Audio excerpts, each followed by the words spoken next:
Good good evening evening sir. Sir. Good evening sir. Good evening. चलिए, तो अब हम लोग आज इसको आगे बढ़ाएंगे। और आज हम लोग पढ़ेंगे। जैसे मैंने बताया था कि हम लोगों को जो टॉपिक्स पढ़ने हैं यहाँ पर, वो कौन कौन से टॉपिक्स हैं हम लोगों को यहाँ पर पढ़ने थे। पहली बात तो कि इंडिपेंडेंस के बाद इंडिया के सामने क्या क्या चैलेंजेस थे जो फेस करने पड़े इंडिया को, जिनको हम लोगों ने डिस्कस किया। तो ये हम लोग पढ़ चुके हैं, चैलेंजेस। फिर हम लोगों ने देखा integration of princely states, princely states का इंटीग्रेशन, ये हम लोगों ने पढ़ लिया। इसके बाद हम लोगों को जो पढ़ना है वो क्या था कि जो ऑफिशियल लैंग्वेज की जो प्रॉब्लम है कि किसको ऑफिशियल लैंग्वेज माना जाए, वो। इसके बाद जो ट्राइबल्स का इंटीग्रेशन है वो पढ़ना है। और जो रीऑर्गेनाइजेशन ऑफ स्टेट्स है, रीऑर्गेनाइजेशन ऑफ स्टेट्स को हम लोगों ने पढ़ा था पॉलिटी में, कि कैसे स्टेट्स का लिंग्विस्टिक बेसिस पर, भाषा के आधार पर रीऑर्गेनाइजेशन किया गया। तो वहां पर पॉलिटिक के पॉइंट ऑफ व्यू से पढ़ा था, यहाँ पर हिस्ट्री के पॉइंट ऑफ व्यू से पढ़ेंगे, लेकिन उसके बावजूद भी जो मेजर पॉइंट्स होंगे वो सेम होंगे, क्योंकि जब वहां पर पढ़ा था थोड़ा सा हिस्टोरिकल बैकग्राउंड हम लोगों ने लिया था। ये वाला पोर्शन करने के बाद हम लोग पढ़ेंगे पंचायती राज। बहुत छोटा सा टॉपिक, पंचायती राज। बस यहाँ पर देखना कि पंचायती राज का इंडिया में जो शुरुआत हुई उसके कारण वगैरह क्या थे और कैसे शुरू किया गया, बस छोटा सा टॉपिक है पंचायती राज का। और इसके बाद एक और इम्पोर्टेंट टॉपिक जो फॉरेन पॉलिसी है, इसमें जो पंचशील वगैरह है और जो गुटनिरपेक्ष भारत का जो रवैया था वो सब आ जाएगा। ये इम्पोर्टेंट है। और लास्ट में पढ़ना है हम लोगों को लैंड रिफॉर्म्स। तो ये वाला पोर्शन हम लोग का कवर हो चुका है। आज हम लोग कोशिश करेंगे कि ये पोर्शन को हम लोग कवर कर लें, और ये पोर्शन को करने के बाद अगली क्लास में हम लोग ये टॉपिक को कवर कर लेंगे। तो या तो अगली क्लास में कवर कर लेंगे, एक क्लास में कवर कर लेंगे, या मैक्सिमम दो क्लासेस में जाएंगे तो ये पोर्शन कवर हो जाएगा। ठीक है। और आज का कवर करने के बाद मैंने कुछ क्वेश्चंस आप लोगों को दिए थे, उनमें से इस पोर्शन से जो भी क्वेश्चंस हो वो प्लीज लिखिए। ठीक है। और फिर उसका हम लोग डिस्कस करेंगे कि कैसे क्या क्या करना है। ठीक, तो चलिए आगे बढ़ते हैं और शुरुआत कर लेते हैं। अगला जो टॉपिक है हमारे पास, जो मेन टॉपिक जो हम लोग को शुरू करना है वो है हमारा जो आधिकारिक भाषा।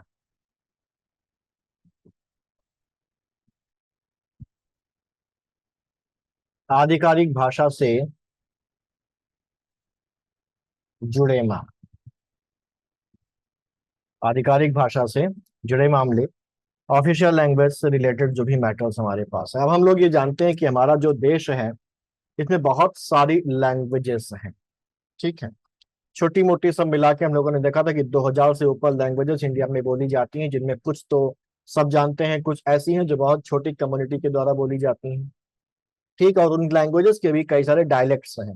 हिंदी के ही कई सारे डायलेक्ट हम लोग देखते हैं कि यूपी में अलग अलग इलाकों में अलग अलग तरीके से हिंदी बोली जाती है।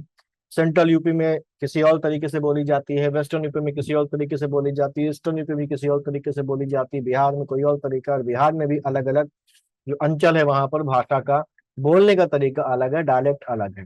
ठीक। तो अब जब भारत आजाद हुआ तो भारत के आजाद होने के बाद सबसे बड़ी समस्या ये आ गई कि ये देश इतना बड़ा है और इसमें इतनी सारी भाषाएं बोली जाती हैं, कश्मीर से लेके कन्याकुमारी तक, कि कि इनमें से किसी एक भाषा को ऑफिशियल लैंग्वेज में चुनना बड़ी टेढ़ी खीर थी। अब ऑफिशियल लैंग्वेज की जरूरत क्यों पड़ी? तो अब यहाँ पर अलग अलग 2000 भाषाएं हैं, तो इन 2000 भाषाओं में, या हम मोटे तौर पर देख लें तो 20-22 जो मेन भाषाएं हैं जो सबसे ज्यादा बोली जाती हैं, उन भाषाओं को बोलने वाले लोग भारत के अलग अलग हिस्से में रहते हैं। तो अगर किसी एक हिंदी भाषी क्षेत्र को दूसरे क्षेत्र से कम्युनिकेट करना है, या साउथ के ही अलग अलग क्षेत्रों को आपस में कम्युनिकेट करना है, तो एक ऐसी भाषा होनी चाहिए जो पूरे भारत में कॉमन है। और बिना एक ऐसी कॉमन भाषा के भारत को एक सूत्र में पिरोए रखना बड़ा मुश्किल साबित हो रहा था, क्योंकि कम्युनिकेशन के रास्ते ही अलग अलग हैं, अलग अलग भाषाएं हैं। तो यहाँ पर ये कहा गया, ये निर्णय निकाला गया कि कोई एक ऐसी भाषा होनी चाहिए जिस भाषा को जो केंद्र है वो कम्युनिकेशन के लिए इस्तेमाल में ला सके। अब पब्लिक तो अपनी नॉर्मल जो भी भाषा उसको बोलनी है वो बोले, स्टेट्स अपने हिसाब से जो भी भाषा है उनको फॉलो कर सकता है, लेकिन यूनियन को तो अलग अलग इलाकों से कम्युनिकेट करना है, तो एक कॉमन भाषा होनी चाहिए जिसका इस्तेमाल करके वो अलग अलग इलाकों से कम्युनिकेट कर सके, अपने जो भी कामकाज है उसको चला सके। तो यहाँ पर अब इससे जुड़े कई सारे मसले थे। हम जानते हैं हमारे देश में भाषा एक बड़ा मुद्दा है, और कई सारे इलाकों में भाषा को तो अस्मिता से जोड़ लिया जाता है, खासतौर से साउथ इंडिया। ठीक, हम लोग जानते हैं अभी कुछ दिनों पहले ये बात हुई थी कि महाराष्ट्र में अगर हम लोग देखें तो महाराष्ट्र में ये बात हुई थी कि महाराष्ट्र केवल मराठी भाषियों का है, और जो मराठी नहीं बोलता था उसको मार मार के वहां से भगाया जा रहा था। आपको याद होगा, अभी कुछ साल पहले की ही बात है। उसके भी कुछ साल पहले चले जाए तो यही समस्या अभी रिसेंट में हमारे गुजरात में हो गई थी, जहां पर गुजरात में हिंदी भाषियों को मार मार के भगाया जा रहा था, और कहा जा रहा था कि गुजरातियों की भाषा जो बोलेगा, यानी कि जो गुजराती है वही गुजरात में रहेगा, वहां पर काम करेगा। और साउथ इंडिया में तो ये चीजें बड़ी कॉमन है, जहां पर हिंदी को एक तरीके से उतनी इज्जत नहीं दी जाती है, या हम अगर बोलें तो एक थोड़ा सा कड़वा शब्द है कि घृणा हिंदी भाषा से की जाती है। ठीक है। तो ऐसे एक माहौल में बड़ी समस्या थी कि किस भाषा को आधिकारिक भाषा चुना जाए, और ये समस्या पहले 20 साल तक मुंह बाके खड़ी रही। फर्स्ट 20 years आफ्टर इंडिपेंडेंस ये समस्या मुंह बाके खड़ी रही कि ऑफिशियल लैंग्वेज क्या होनी चाहिए। ठीक है। तो ऑफिशियल लैंग्वेज की मान तो ली गई थी, लेकिन इसको एक सर्वमान्यता प्रदान करना और उससे जुड़े जो भी इश्यूज थे वो 20 सालों तक उठते रहे, यानी कि 1947 में हम आजाद हुए, और 1967 1969 तक बार बार इस बात पर विवाद होते रहे। ठीक है, अलग अलग मांगे उठती रही, अलग अलग समस्याएं उत्पन्न होती रही, जिनको समाप्त करने में, जिनको पूरी तरीके से खत्म करने में 20 साल का समय हमारे भारत के नेताओं को, भारत के एडमिनिस्ट्रेटर्स को लग गया। ठीक है, क्लियर। अब यहां पर बेसिकली जैसा हम लोगों ने देखा कि ये भी एक प्रकार के एकीकरण का ही भाग है, ये भाषाई एकीकरण देश का होगा, कि देश की एक भाषा कॉमन, एक ऑफिशियल लैंग्वेज होनी चाहिए, एक आधिकारिक भाषा होनी चाहिए। तो ये भी बेसिकली इंटीग्रेशन का ही एक पार्ट है, ये भी बेसिकली एक कंसोलिडेशन का ही एक पार्ट है, जिसको हम क्या बोल सकते हैं, लिंग्विस्टिक कंसोलिडेशन या लिंग्विस्टिक इंटीग्रेशन ऑफ इंडिया बोल सकते हैं कि नहीं बोल सकते हैं, है ना। तो भाषा के स्तर पर यह समस्या फेस करनी पड़ी, क्यों? क्योंकि यहाँ पर दो, अगर हम इस समस्या को देखें तो यह समस्या दो स्तरों पर थी। पहली समस्या ये थी, भाषा के आधार पर जो समस्या हुई, कि हमारी जो आधिकारिक भाषा होनी चाहिए, यानी कि जो ऑफिशियल लैंग्वेज होनी चाहिए, वो क्या होनी चाहिए, ये पहली समस्या थी। दूसरी समस्या क्या थी? अब अगर हम देखें अपने भारत को, ठीक, तो साउथ इंडिया में यहाँ पर आज के डेट के, अगर आज के स्टेट्स को ही देखें तो यहाँ पर जो केरल है, यहाँ पर कौन सी भाषा बोली जाती है? केरल की भाषा क्या है? मलयालम। मलयालम। ठीक है, केरल में मलयालम बोली जाती है। बगल में तमिलनाडु है, तमिलनाडु में क्या बोली जाती है? तमिल। तमिल। ऊपर आंध्र प्रदेश है, जहां पर तेलुगु बोली जाती है। इसके ऊपर यहाँ पर हमारा कर्नाटक है, जहां पर कन्नड़ बोली जाती है। यहाँ उड़िया है, यहाँ की भाषा। इधर महाराष्ट्र और गोवा, यहाँ पर कोंकणी, और यहाँ पर मराठी बोली जाती है। ठीक। तो बेसिकली क्या हुआ, आजादी के पहले से ही, आजादी के पहले से ही, या हम अगर बोलें तो लगभग अगर हम बात करें तो 1937 के आसपास का जो समय था, उस 1937 के आसपास कांग्रेस ने एक शिगुफा छोड़ा था। 1937 नहीं, थोड़ा सा और पीछे जाए, 1917 और 1920 के आसपास कांग्रेस ने एक शिगुफा छोड़ा था आजादी के पहले, कि जब भारत आजाद आजाद होगा तो हम भारत के राज्यों का गठन भाषा के आधार पर करेंगे। 1920 के नागपुर सेशन में यह बात कही गई थी कि हम भारत के राज्य का गठन भाषा के आधार पर करेंगे। और जब भारत आजाद हो गया तो नेहरू ने यह कहा कि अगर हम भाषा के आधार पर राज्यों का गठन कर देंगे, भाषा के आधार पर राज्यों का गठन कर देंगे, तो उस केस में भारत को एक सूत्र में बांधे रखना मुश्किल हो जाएगा। तो दूसरी समस्या ये थी कि भाषा के आधार पर जो रिऑर्गेनाइजेशन है, वो किया जाए या नहीं किया जाए। क्योंकि जो राज्य थे वो तो भाषा के आधार पर पुनर्गठन यानी कि reorganisation of states on the basis of language की डिमांड लगातार कर रहे थे। ठीक। तो भाषा से जुड़े ये दो बड़े मसले उस समय के लोगों के सामने आ गए थे। ठीक। दूसरी चीज, ये समस्या उत्पन्न तब हो गई, अब यहां पर अगर हम लोग देखें तो जो महात्मा गांधी थे और जो नेहरू थे और जो दूसरे नेता वगैरह थे वो ये चाह रहे थे कि हिंदी, क्योंकि एक आम जन की बोलचाल की भाषा है और नॉर्थ इंडिया के एक बड़े इलाके में हिंदी को फॉलो किया जाता है। ठीक है। उसके उसके बड़े इलाके में हिंदी को फॉलो किया जाता है, तो वो ये चाह रहे थे कि हिंदी को ही पूरे देश के कामकाज की भाषा बना ली जाए। तो जब ये बात बाहर निकलती है और खास तौर से नॉन हिंदी स्पीकिंग रीजन में पहुंचती है, कहां पर? नॉन हिंदी स्पीकिंग रीजन में पहुंचती है, तो नॉन हिंदी स्पीकिंग रीजन में जो भाषा का मुद्दा है, ये भाषा का मुद्दा अब हो जाता है हिंदी वर्सेस नॉन हिंदी। और यहां से शुरुआत होती है हिंदी के विरुद्ध द्वेष भावना की। यहां से शुरुआत होती है हिंदू के विरुद्ध द्वेष भावना की। और आगे चल के हम लोग एक कंसेप्ट पढ़ेंगे, एक डॉक्ट्रिन पढ़ेंगे, सन ऑफ स्वाई, वो भी इसी से जुड़ा मुद्दा है। ठीक है।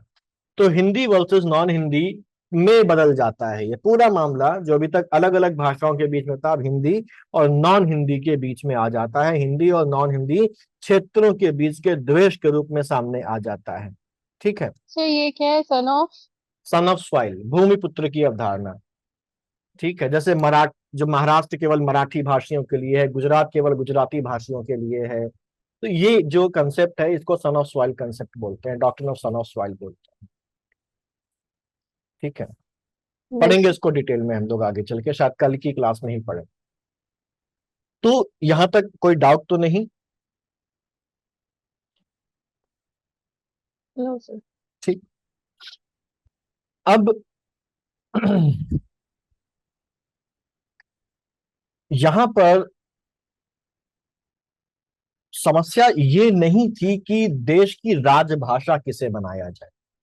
हम ध्यान रखिएगा, हमारे देश में अगर पूछा जाए कि हमारे देश की राजभाषा क्या है, तो जवाब क्या होगा? सर हिंदी। ना, हमारे देश की राजभाषा कोई है ही नहीं, हमारे देश में आधिकारिक भाषा है।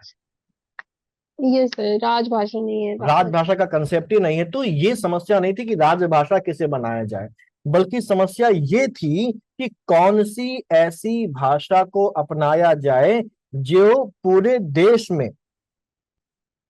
देश में कामकाज के लिए फॉलो की जाए। और ये जो अलग अलग लैंग्वेज स्पीकिंग रीजन्स हैं, इनमें और सेंटर के बीच में कामकाज में कोई समस्या ना उत्पन्न हो, और अलग अलग स्टेट्स के बीच में म्यूचुअल में जो उनके बीच के कामकाज हैं, जो उनके बीच के कम्युनिकेशन है, उसमें कोई प्रॉब्लम क्रिएट ना हो। ठीक। तो ये राजभाषा वाली बात को शुरुआत में ही रिजेक्ट कर दिया गया था, ये मानते हुए कि भारत क्योंकि एक बहुभाषा भाषी देश है, तो यहाँ पर किसी भी एक भाषा को राजभाषा का दर्जा अगर दे दिया जाएगा, तो ये देश की जो एक सेकुलर छवि है, देश की एक जो इंटीग्रेटेड रूप जो लाने वाली बात है, वहां पर यह समस्या उत्पन्न कर सकता है। तो इसलिए राजभाषा का कंटेक्स्ट तो लिया ही नहीं गया। ठीक। जिससे ये समस्या उत्पन्न हो कि भी हमारी भाषा को राजभाषा क्यों नहीं बनाया गया, वो कह रहे हैं हमारी भाषा को क्यों नहीं बनाया गया, तो वो चीज को पहले ही हटा दिया गया। ठीक। अब यहां पर प्रॉब्लम, यहां पर मेन डिमांड ये थी कि इंग्लिश उस समय फॉलो की जा रही थी। महात्मा गांधी और महात्मा गांधी के साथ और भी कई सारे जो लीडर्स थे अलग अलग पार्टीज के, अलग अलग रीजन्स के, वो ये चाहते थे कि इंग्लिश क्योंकि एक फॉरेन लैंग्वेज है और इंग्लिश से हमको ब्रिटिश राज की बू आती है, तो वो ये चाहते थे कि इंग्लिश को रिप्लेस कर दिया जाए इंडिया की ही किसी भाषा से। ठीक है। और उस भाषा का ही इस्तेमाल किया जाए हायर एजुकेशन के लिए, कोर्ट्स वगैरह में, यानी कि जो न्यायपालिका है उसमें भी उसी भाषा का इस्तेमाल किया जाए। वो चाहे किसी भी एरिया में वो कोर्ट हो। ठीक है, तो ये चीज वहां पर थी कि इंग्लिश को रिप्लेस करके कोई हमारी अपनी भाषा यहाँ पर आनी चाहिए। ठीक, यहां तक कोई डाउट तो नहीं? ठीक है। अब नेशनल लैंग्वेज का कंसेप्ट जो है वो तो मैंने बताया कि पहले ही हट गया था। और हम जानते हैं कि हमारे कॉन्स्टिट्यूशन को बनाते समय हमारे कॉन्स्टिट्यूशन के मेकर्स ने शेड्यूल 8 वहां पर डाला था। और शेड्यूल 8 में उस समय की जो मेजर लैंग्वेजेस थी, उन मेजर लैंग्वेजेस को लैंग्वेजेस ऑफ इंडिया के नाम से वहां पर लिस्ट कर दिया था। तो इससे वो समस्या समाप्त हो गई कि भाई देश की राजभाषा क्या, कहा कि भारत की कोई राजभाषा नहीं है, सब भाषाएं भारत की भाषाएं हैं। और आज शेड्यूल 8 में कितनी भाषाएं हैं? कुल 22 भाषाएं हमारे शेड्यूल 8 में है। लेकिन अभी भी ये समस्या नहीं खत्म हुई कि भाई एक कॉमन लैंग्वेज कामकाज के लिए क्या होनी चाहिए। ठीक है, तो ये चीज भी क्लियर है कि अलग अलग भाषाओं में, कई सारी भाषाओं में देश का कामकाज नहीं चलाया जा सकता। तो यहाँ पर बहुत ज्यादा डिफरेंसेस थे। लेकिन जो टॉप लीडरशिप कांग्रेस की थी वो हिंदी की सपोर्टर थी। अब यहाँ पर हिंदी का नाम जब उभर के सामने आया, क्योंकि बहुत बड़े भूभाग में बोली जाती थी और साउथ इंडिया में भी कई सारे ऐसे लोग थे जो हिंदी से वाकिफ थे, हिंदी बोल सकते थे, समझ सकते थे। ठीक है, तो यहाँ पर हिंदी को भारत की ऑफिशियल लैंग्वेज बनाने की बात आई, लेकिन यहाँ पर भी समस्या फंस गई कि हम हिंदी को ऑफिशियल लैंग्वेज बनाएं या हिंदुस्तानी को ऑफिशियल लैंग्वेज बनाएं। आपको अंतर पता है हिंदी और हिंदुस्तानी में क्या अंतर है? और हमारी ऑफिशियल लैंग्वेज हिंदी है कि हिंदुस्तानी है? No sir. देखिए, अगर हम बात करें तो हिंदी और हिंदुस्तानी कुछ अलग नहीं है। हिंदुस्तानी का ही एक स्टैंडर्डाइज्ड वर्जन है हिंदी। हिंदुस्तानी का ही एक स्टैंडर्डाइज्ड वर्जन, एक मानक वर्जन है हिंदी। अगर हम आजादी के समय की भारत की बात करें या आज के भी भारत की बात करें, तो हिंदी वो लैंग्वेज थी जो बेसिकली नॉर्दर्न और सेंट्रल इंडिया में बोली जाती थी। और हिंदुस्तानी वो भाषा थी जो नॉर्थ इंडिया, यानी कि नॉर्दर्न इंडिया प्लस जो वेस्टर्न इंडिया या नॉर्थ वेस्ट इंडिया है, जिसे हम आज का पाकिस्तान बोलते हैं, तो वहां पर बोली जाती थी। ठीक, हिंदुस्तानी में बेसिकली हिंदी प्लस उर्दू दोनों के शब्द थे, यानी कि दोनों की मिली जुली भाषा थी। और ये जो हिंदी थी इसमें उर्दू के कम शब्द थे और संस्कृत के शब्द क्या थे? ज्यादा थे। ठीक, हिंदी की लिपि है देवनागरी, जबकि हिंदुस्तानी को देवनागरी में भी लिखा जा सकता है। और जो पर्शियन जो स्क्रिप्ट है, लिपि है, उसमें भी लिखा जा सकता है। तो जो संविधान निर्माता थे, जो नीति नियंता थे भारत के, जो पॉलिसी मेकर्स थे इंडिया के उस समय, उनके सामने जब ये बात आई कि हिंदी को फॉलो करें या हिंदुस्तानी को फॉलो करें, तो उन्होंने एक मत से कहा कि हिंदी को फॉलो किया जाना चाहिए, हिंदुस्तानी को फॉलो नहीं किया जाना चाहिए। और इस तरीके से हिंदी को ऑफिशियल लैंग्वेज डिक्लेयर कर दिया गया इंडिया। हिंदी को इंडिया की ऑफिशियल लैंग्वेज डिक्लेयर कर दिया गया। और जो हिंदी है ये ऑफिशियल लैंग्वेज तो है, लेकिन इंडिया की नेशनल लैंग्वेज नहीं है। ठीक है, और क्योंकि हिंदी को ऑफिशियल लैंग्वेज इसलिए बनाया गया था कि ये जो अंग्रेजी भाषा है, इस अंग्रेजी भाषा को हमें धीरे धीरे क्या करना है? रिप्लेस करना है। पर्शियन स्क्रिप्ट है ये, फारसी लिपि। ठीक है, ऑफिशियल लैंग्वेज हिंदी को इसीलिए बनाया गया था कि इंग्लिश को धीरे धीरे रिप्लेस करना है। तो जब हिंदी को ऑफिशियल लैंग्वेज बनाया गया तो यहाँ पर एक टाइम फ्रेम सेट कर दिया गया। टाइम फ्रेम सेट कर दिया गया। क्या टाइम फ्रेम सेट कर दिया गया कि 15 ईयर्स, 15 साल जो है, उसके बाद इंग्लिश को क्या कर दिया जाएगा, हटा दिया जाएगा। ठीक, क्लियर। लेकिन ये जो टाइम फ्रेम, तो ये तो कॉन्स्टिट्यूशन में होगा, चल के जब कॉन्स्टिट्यूशन फ्रेम होगा 1950 में, तो उसमें कॉन्स्टिट्यूशनली हिंदी को ऑफिशियल लैंग्वेज बना दिया जाएगा और टाइम फ्रेम सेट कर दिया जाएगा 15 साल का। लेकिन उसके पहले कई सारे काम हो रहे हैं कि हिंदी को जब ऑफिशियल लैंग्वेज बना दिया गया तो एक नया इशू अराइज हुआ। वो नया इशू ये अराइज हुआ कि इंग्लिश को रिप्लेस करने के लिए कितना टाइम फ्रेम सेट किया जाए। जो हिंदी भाषी लोग थे, जो हिंदी के सपोर्टर थे कि हिंदी को ऑफिशियल लैंग्वेज बनाना चाहिए, वो ये चाहते थे कि आज से और अभी से ही इंग्लिश को समाप्त कर दिया जाए और हिंदी की कंपल्शन डाल दी जाए कि आज और अभी से भारत की ऑफिशियल लैंग्वेज हिंदी है और इंग्लिश का भी इस्तेमाल नहीं होगा। सभी सरकारी कामकाजों के लिए हिंदी का ही ऑफिशियल लैंग्वेज के रूप में इस्तेमाल किया जाएगा। जबकि जो नॉन हिंदी स्पीकिंग रीजन्स थे, उन नॉन हिंदी स्पीकिंग रीजन्स के लोग ये कह रहे थे कि भाई तुरंत ये काम नहीं होना चाहिए, बल्कि एक टाइम फ्रेम सेट करना चाहिए और उस टाइम फ्रेम के बाद धीरे धीरे इंग्लिश को रिप्लेस करके हिंदी को इम्प्लीमेंट किया जाना चाहिए। ठीक है। और वो तो ये भी मांग रहे थे कि भाई इंग्लिश को आप रिप्लेस ही मत करो, हिंदी को भी चलने दो और इंग्लिश को भी चलने दो। और अगर ये नहीं हो सकता है तो एक टाइम फ्रेम, लंबा सा टाइम फ्रेम सेट कर दो, जिसमें बाद में फिर इंग्लिश को हटा देना, हिंदी को फॉलो कर देना। ठीक। अब ये सब चल रहा है और अभी अभी कॉन्स्टिट्यूशन फ्रेम नहीं हुआ। और नेहरू जो हमारे उस समय प्रधानमंत्री थे, उनकी मंशा क्या थी, नेहरू ये चाह रहे थे, उनको ये पता था, नेहरू बहुत बड़े विजनरी थे। ठीक है।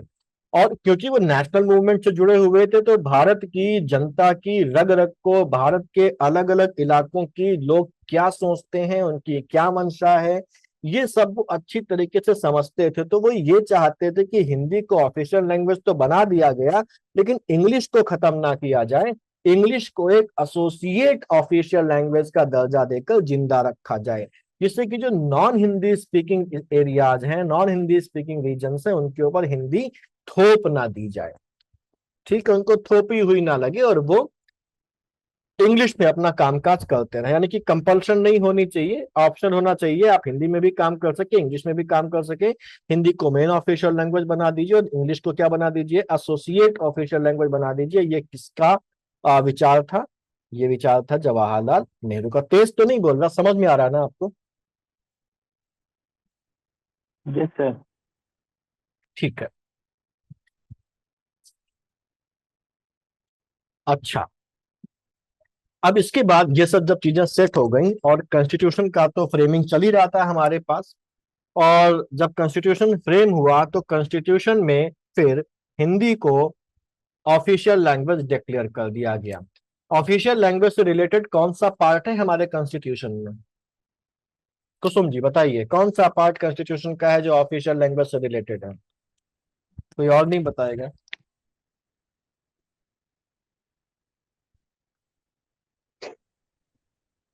जी सर। हाँ, हमारा जो संविधान है इसका कौन सा भाग ऑफिशियल लैंग्वेज से रिलेटेड है?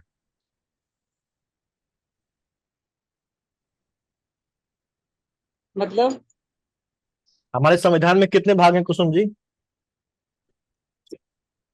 22 भाग। 22 भाग हैं। इन 22 भागों में भाग 3 फंडामेंटल राइट से है, भाग 4 18। 18 नहीं है, थोड़ा सा आप चूक गई। और कोई बताएगा? भाग 17। भाग 17। भाग 17। ठीक है।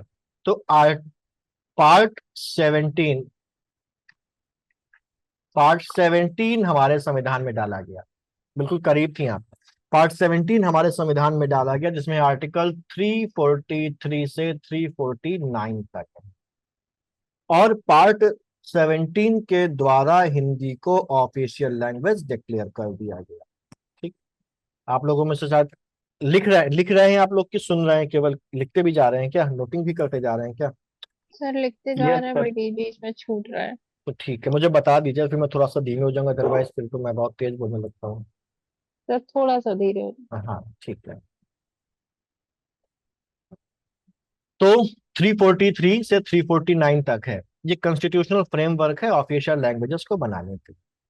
अब यहाँ पर पार्ट 17 में ये कहा गया, यानी कि संविधान हमारा क्या कह रहा है, कि जो हिंदी है इन देवनागरी स्क्रिप्ट विद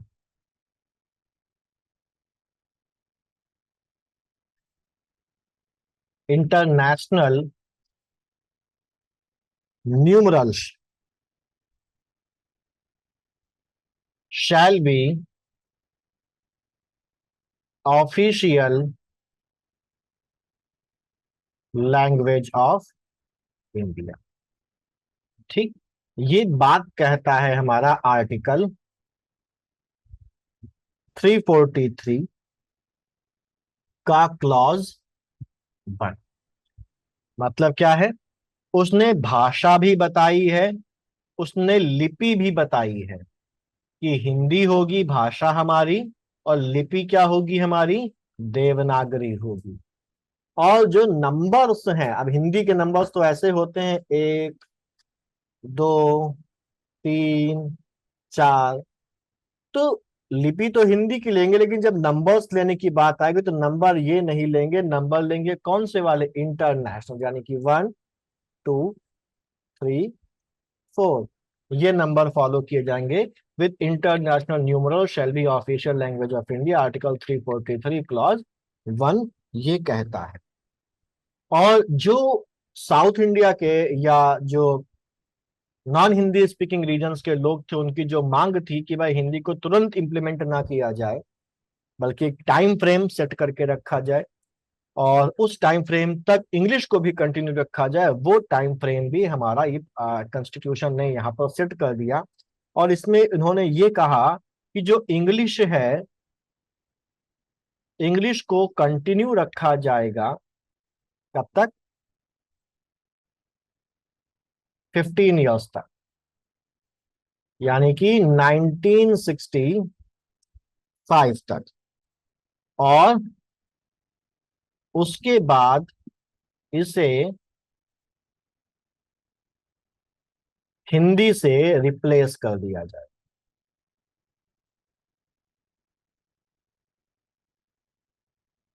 ये बात कौन कह रहा है, ये बात कहता है हमारा आर्टिकल 343 का क्लॉज 2। ठीक, और हिंदी को इस बीच में धीरे धीरे चरणबद्ध तरीके से इंट्रोड्यूस किया जाएगा। अब हिंदी स्पीकिंग रीजन में तो ये पहले से ही है, नॉन हिंदी स्पीकिंग रीजन में चरणबद्ध तरीके से फेज्ड मैनर में इसको इंट्रोड्यूस किए जाने की बात यहाँ पर कही गई। और 1965 तक इंग्लिश है, तो आफ्टर 1965 क्या होगा, आफ्टर 1965 हिंदी अकेली ऑफिशियल लैंग्वेज होगी।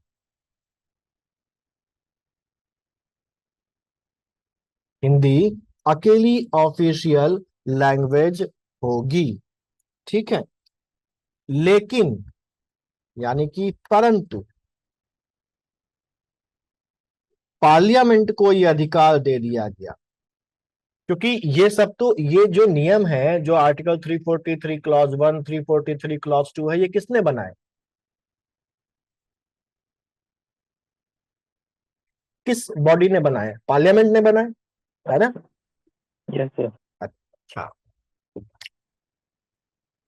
किसने बनाए? संविधान सभा ने बनाया है। हाँ, कंस्टिट्यूएंट असेंबली ने बनाया। तो कंस्टिट्यूएंट असेंबली तो संविधान बनाने के बाद खत्म हो जाएगी, तो अगर इसमें परिवर्तन करना है तो कंस्टिट्यूएंट असेंबली कहां से परिवर्तन करे, क्योंकि वो तो खत्म हो चुकी है। तो कंस्टिट्यूएंट असेंबली ने हर जगह जहां पर बदलाव की गुंजाइश है, वहां पर हर जगह अपना उत्तराधिकारी घोषित कर दिया ऑलरेडी। और वो किसको बनाया? पार्लियामेंट को बनाया, कि अगर बाद में कोई परिवर्तन करना हो तो ये जो पावर है ये हम अपने पास से किसको दे रहे हैं? पार्लियामेंट को दे रहे हैं। तो वही चीज यहां पर कर दी उसने कि परंतु पार्लियामेंट के पास ये पावर होगी। क्या पावर होगी? ये पावर होगी कि वो किन्हीं खास, हमारे आयोग की भाषा में अपरिहार्य, है ना, कारणों से इंग्लिश को जारी भी रख सकती है। यानी कि बैक डोर खोल दिया कि 15 साल के बाद भी इंग्लिश कंटिन्यू की जा सकती है, क्योंकि संविधान निर्माताओं को पता था कि नॉन हिंदी स्पीकिंग रीजन से हैं, यहाँ पर विरोध होगा। तो ये बैकडोर खोल के रखा गया। और ये जो बात है ये बात कही गई आर्टिकल 343 क्लॉज 3 में, कि 1965 के बाद, क्योंकि अगर ये प्रोविजन से ही कंटिन्यू रहे तो इंग्लिश तो खत्म हो जाएगी और हिंदी ऑफिशियल लैंग्वेज बचेगी अकेली। लेकिन पार्लियामेंट को लगता है कि कोई ऐसा कारण मौजूद है जिससे कि इंग्लिश को अभी आगे कंटिन्यू करना चाहिए, तो वो उन विशिष्ट कारणों से 1965 के बाद भी इंग्लिश को कंटिन्यू करने का प्रावधान बना सकती है। कौन? पार्लियामेंट। कौन कहता है? आर्टिकल 343 क्लॉज 3 कहता है। क्लियर? ठीक है।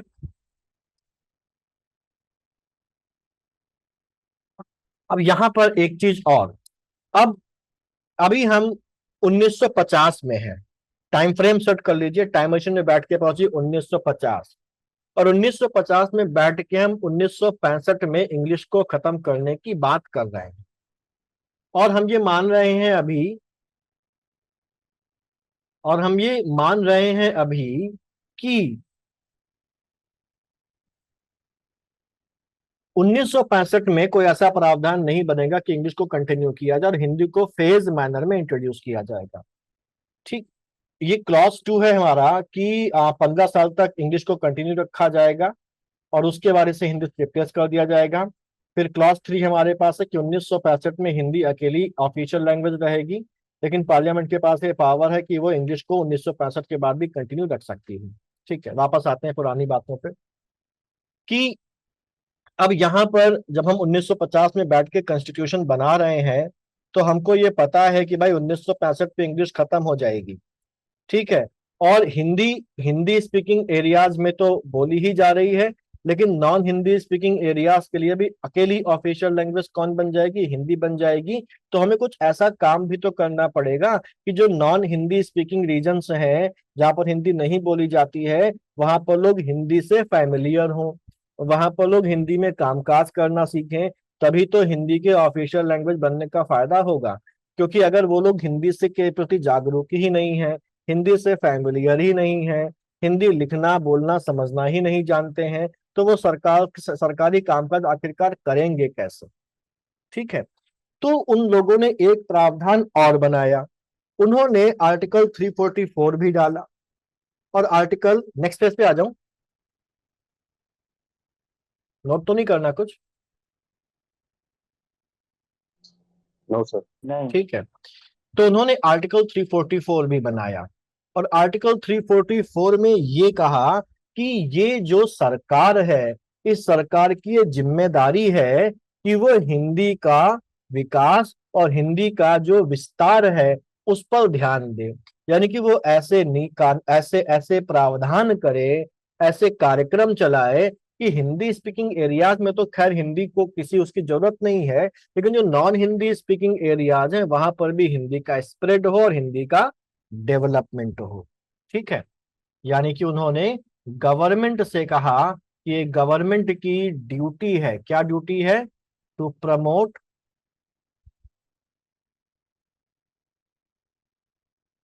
स्प्रेड एंड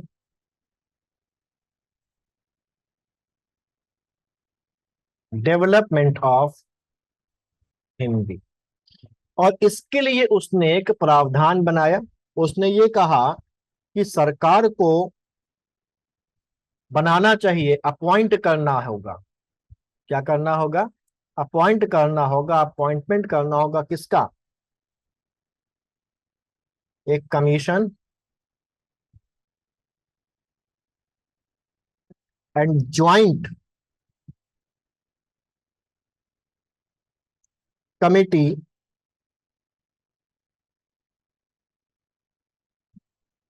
ऑफ पार्लियामेंट, जो क्या करेगी? जो सरकार के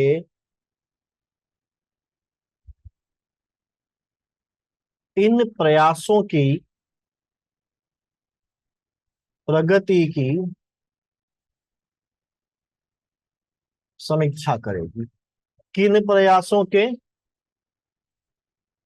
इन प्रयासों के। कमीशन यानी कि आयोग, और ज्वाइंट कमीशन मतलब संयुक्त समिति। ठीक है, ये जो बात है, ये बात कौन कह रहा है? ये आर्टिकल 344 कह रहा है संविधान में। ठीक, और ये तो हो गई ऑफिशियल लैंग्वेज, यानी कि जो भाषा संघ फॉलो करेगा पूरे देश के अलग अलग राज्यों के साथ कम्युनिकेट करने के लिए, और वो अलग अलग राज्य फॉलो करेंगे संघ के साथ, यानी कि सेंटर के साथ कम्युनिकेट करने के लिए। लेकिन स्टेट के इंटरनल मैटर्स का क्या है ना? अब अगर तमिलनाडु है, तमिलनाडु में तमिलनाडु के लोगों की मजबूरी है, वहां की सरकार की जो रीजनल गवर्नमेंट है, जो स्टेट गवर्नमेंट है, उसकी मजबूरी है कि अगर उसको सेंटर गवर्नमेंट से कम्युनिकेट करना है तो वो तमिल में कम्युनिकेट नहीं कर सकती, है ना? उसको सेंटर से कम्युनिकेट करना है, आज की बात करें तो या तो वो हिंदी में कम्युनिकेट करेगी या तो वो इंग्लिश में कम्युनिकेट करेगी। लेकिन तमिलनाडु के इंटरनल मैटर्स में, कि तमिलनाडु की एक मिनिस्ट्री के किसी मंत्री को दूसरी मिनिस्ट्री के किसी मंत्री से कम्युनिकेट करना है, या तमिलनाडु के डिफरेंट डिपार्टमेंट्स के लोगों को आपस में कम्युनिकेट करना है, तो वो अपनी जो वहाँ की लोकल लैंग्वेज है, तमिल लैंग्वेज है, उसको फॉलो करने में वो ज्यादा ही क्या होंगे, क्या बोलते हैं उसको, आसानी होगी उनकी। और अगर लोकल जो गवर्नमेंट है तमिलनाडु की, उसको अगर पब्लिक तक कोई बात पहुंचानी है, तो एक आम तमिल व्यक्ति के पास अपनी बात पहुंचाने के लिए उनके पास हिंदी ज्यादा मुफीद है, इंग्लिश ज्यादा मुफीद है, कि वहां की वर्नाकुलर लैंग्वेज तमिल ज्यादा मुफीद है? तमिल ज्यादा मुफीद होगी, क्योंकि वहां पर सब लोग तमिल तो सब जानते ही होंगे, भले ही हिंदी और इंग्लिश सब ना जानते हो, लेकिन तमिल सब जानते ही होंगे। तो इसके लिए एक प्रावधान और जोड़ा गया, आर्टिकल 346 जोड़ा गया, जो ये कहता है कि जो स्टेट है, उसका स्टेट लेजिस्लेचर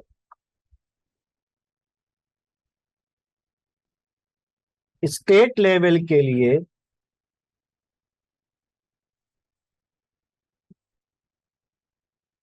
स्टेट की ऑफिशियल लैंग्वेज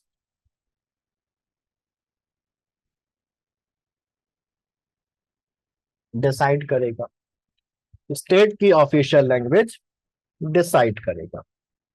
ठीक है, तो ये कौन कह रहा है? ये आर्टिकल 346 कह रहा है। ठीक है, हमारी यूपी की ऑफिशियल लैंग्वेज क्या है?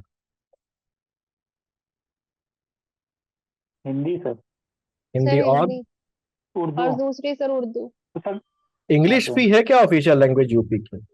नहीं सर, नागालैंड की है सर हाँ, इंग्लिश। ठीक है ना? सर ये हिंदी, उर्दू और संस्कृत। हाँ, बिल्कुल, इंग्लिश नहीं है, जबकि सेंटर की क्या है? सेंटर की है हिंदी इंग्लिश। हिंदी इंग्लिश। हिंदी और इंग्लिश दोनों। हाँ जी। तो ये यूपी की जो ऑफिशियल लैंग्वेज है उसको डिसाइड किसने किया?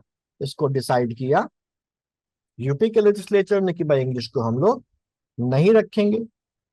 ठीक है, तो इस तरीके से ये काम हमारे यहाँ पर हुए। ऐसे ही अगर हम लोग देखें, जो तमिलनाडु, जिसका नाम हम लोग बार बार ले रहे हैं, तमिलनाडु के स्टेट लेवल के जो ऑफिशियल लैंग्वेज है वो तमिल है, और जो उसकी द्वितीय ऑफिशियल लैंग्वेज है, सेकंड ऑफिशियल लैंग्वेज है, वो है इंग्लिश। क्लियर? ठीक है, ये कैसे बनी? आर्टिकल 346 में दी गई पावर का इस्तेमाल करके वहां की गवर्नमेंट ने बनाया। ठीक है, क्लियर? तो ये 345 346 दोनों में जाएगा। और 340, ये बेसिकली 345 कह रहा है, 346 नहीं कह रहा। 346 ये कह रहा है कि स्टेट अपनी ऑफिशियल लैंग्वेज डिसाइड कर सकता है, 345 ने कहा। और 346 कह रहा है कि स्टेट अपनी ऑफिशियल लैंग्वेज कुछ भी डिसाइड कर ले अपने हिसाब से, लेकिन उसके बावजूद भी जो सेंटर है और जो स्टेट है उनके बीच में जो भी कम्युनिकेशन होंगे वो सेंटर की ऑफिशियल लैंग्वेज के हिसाब से होंगे, यानी कि इंग्लिश में या हिंदी में आज के हिसाब से। ठीक है, और अगर इंग्लिश के पीरियड को एक्सटेंड ना किया जाता तो फिर केवल हिंदी में करना पड़ता उनको। क्लियर है पॉइंट? अच्छा, हमारे देश में तमिलनाडु में मैंने भी बताया तमिलनाडु की ऑफिशियल लैंग्वेज तमिल और इंग्लिश है। तो तमिलनाडु के जो हाई कोर्ट है वो किस भाषा में काम करेगा? तमिल। इंग्लिश में सर कर रहे हैं ना हाई कोर्ट पर भी। बिल्कुल ध्यान रखिएगा।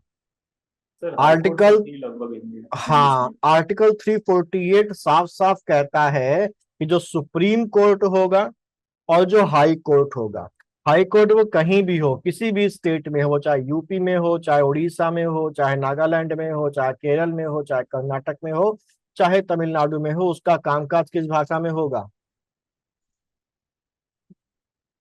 ये आर्टिकल 348 हमसे कहता है। खैर, तो ये हमारा कॉन्स्टिट्यूशनल फ्रेमवर्क हो गया ऑफिशियल लैंग्वेज के लिए, पार्ट 17 आर्टिकल 343 से लेकर 349 तक।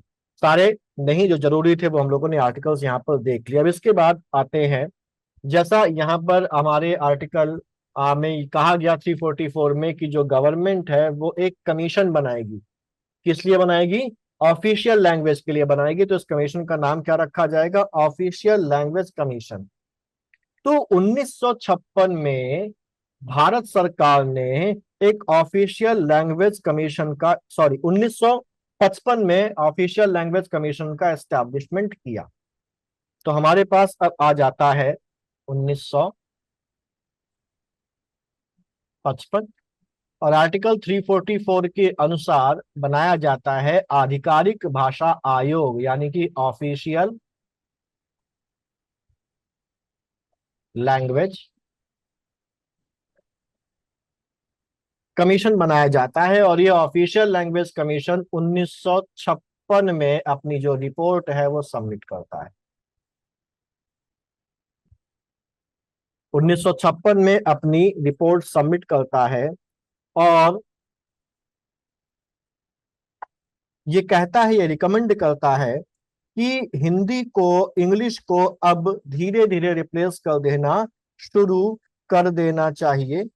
और इंग्लिश का जो रिप्लेसमेंट है वो 1965 में कर देना चाहिए। यानी कि वही बात कहता है जो हमारा कॉन्स्टिट्यूशन कह रहा है।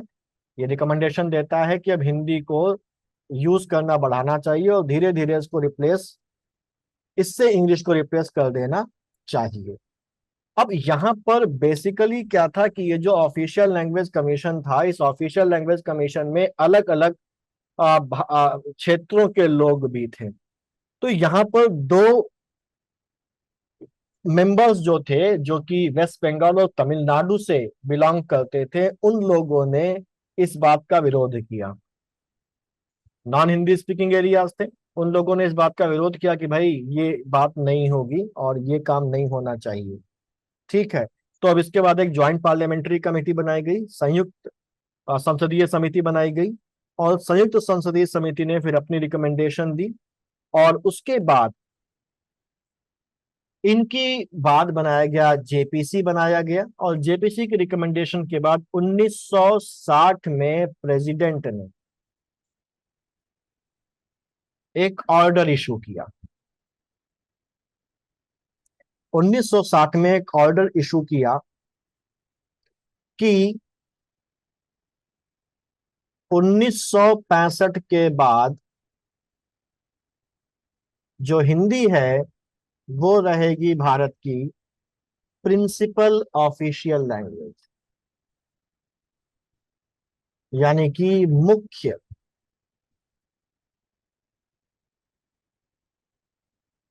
आधिकारिक भाषा हिंदी हो जाएगी 1965 के बाद। लेकिन ज्वाइंट पार्लियामेंट्री कमेटी को ये पता था कि भाई रिसेंटमेंट हो रहा है, असंतोष उत्पन्न हो रहा है, जो कि ऑफिशियल लैंग्वेज कमीशन में भी दिखा वहां के मेंबर्स के असहमति के कारण। तो अब प्रेसिडेंट ने पहली बात तो ये कही कि 1965 के बाद हिंदी प्रिंसिपल ऑफिशियल लैंग्वेज हो जाएगी, और दूसरी बात इन्होंने ये कहा कि जो इंग्लिश है, इंग्लिश 1965 के बाद भी एसोसिएट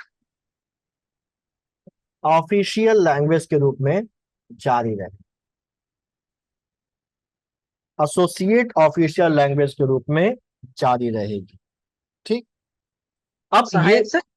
हाँ, सहायक सहायक आधिकारिक भाषा के रूप में जारी रहेगी।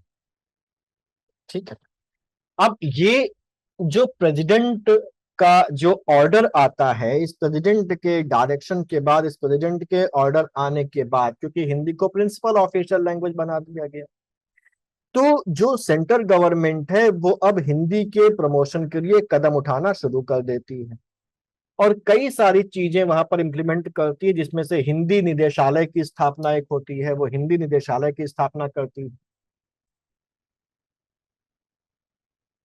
हिंदी को प्रमोट करने के लिए।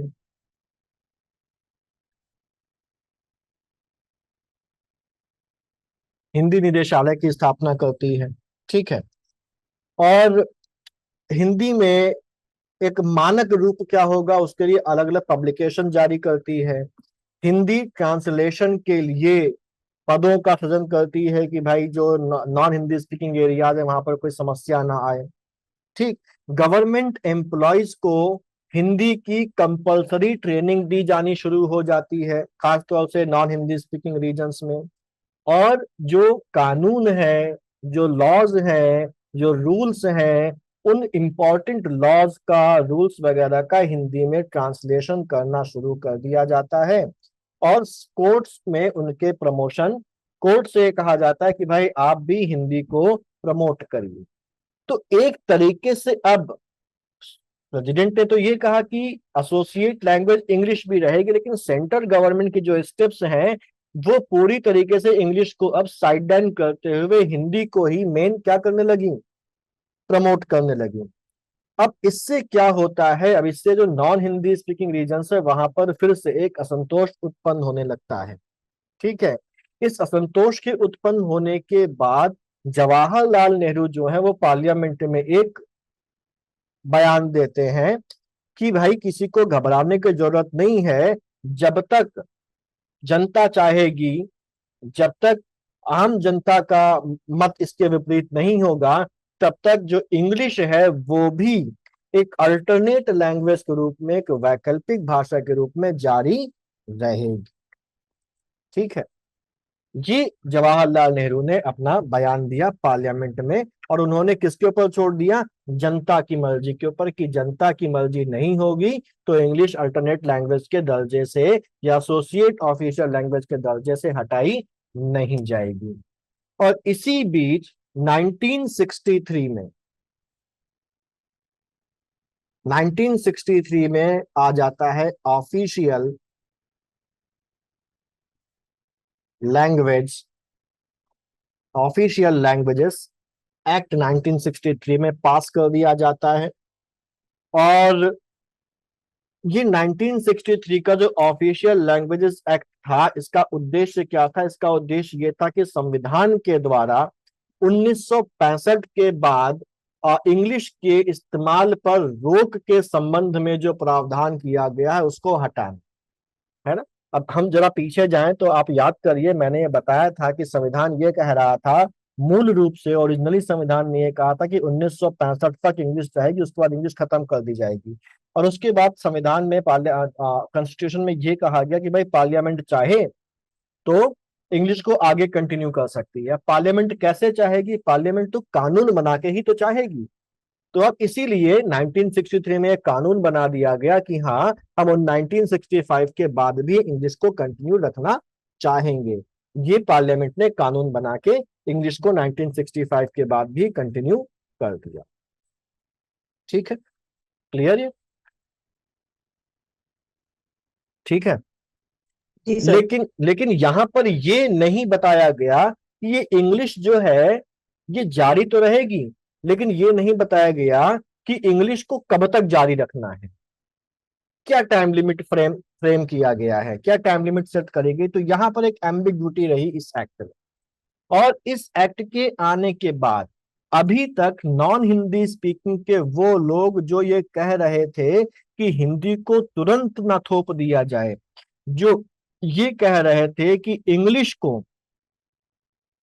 जो ये कह रहे थे कि इंग्लिश को धीरे धीरे हटाया जाए और हिंदी को धीरे धीरे इंट्रोड्यूस किया जाए, अब उनका पूरा जो एक एक वो था स्टैंड था वो बदल जाता है, उनका पूरा जो मत था वो बदल जाता है। और अब वो ये कहते हैं कि इंग्लिश को कंटिन्यू रखा जाए, इंग्लिश के लिए जो डेडलाइन फिक्स करी गई है या जो ऑफिशियल लैंग्वेजेस एक्ट में जो एम्बिग्विटी है, जो अस्पष्टता है कि इंग्लिश को कभी खत्म किया जाएगा या नहीं किया जाए, उसको उसको स्पष्ट किया जाए और ये कहा जाए कि इंग्लिश को ऑफिशियल लैंग्वेज हमेशा बनाए रखा जाएगा।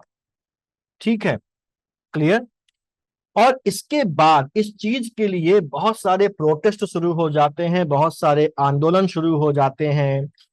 ठीक। और उस आंदोलनों में कुछ आंदोलन हिंसक रूप भी ले लेते हैं और हिंसक आंदोलनों में पुलिस के द्वारा फायरिंग भी होती है कई कई जगहों पर, और उस फायरिंग वगैरह में 70 से 80 लोगों की मौत भी होती है। और इसके बाद 1966 में जब इंदिरा गांधी बनती हैं भारत की प्रधानमंत्री, तो वो इस ऑफिशियल लैंग्वेजेस एक्ट में एक अमेंडमेंट करती हैं, और उस अमेंडमेंट के बाद ये जो एम्बिगुटी है इस एम्बिगुटी को वो खत्म करती हैं। तो 1967 में इस ऑफिशियल लैंग्वेजेस एक्ट में एक अमेंडमेंट किया गया। ठीक। और इस अमेंडमेंट में, इसको चेंज कर दो पेज में। जी सर। ठीक। और इस अमेंडमेंट में ये साफ साफ लिख दिया गया, वही बात जो जवाहरलाल नेहरू ने पार्लियामेंट में कही थी वो यहां पर रख दी गई कि हिंदी के साथ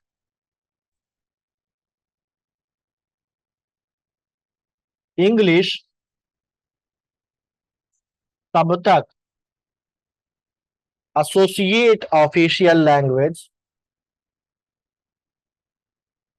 के रूप में कंटिन्यू रखी जाएगी।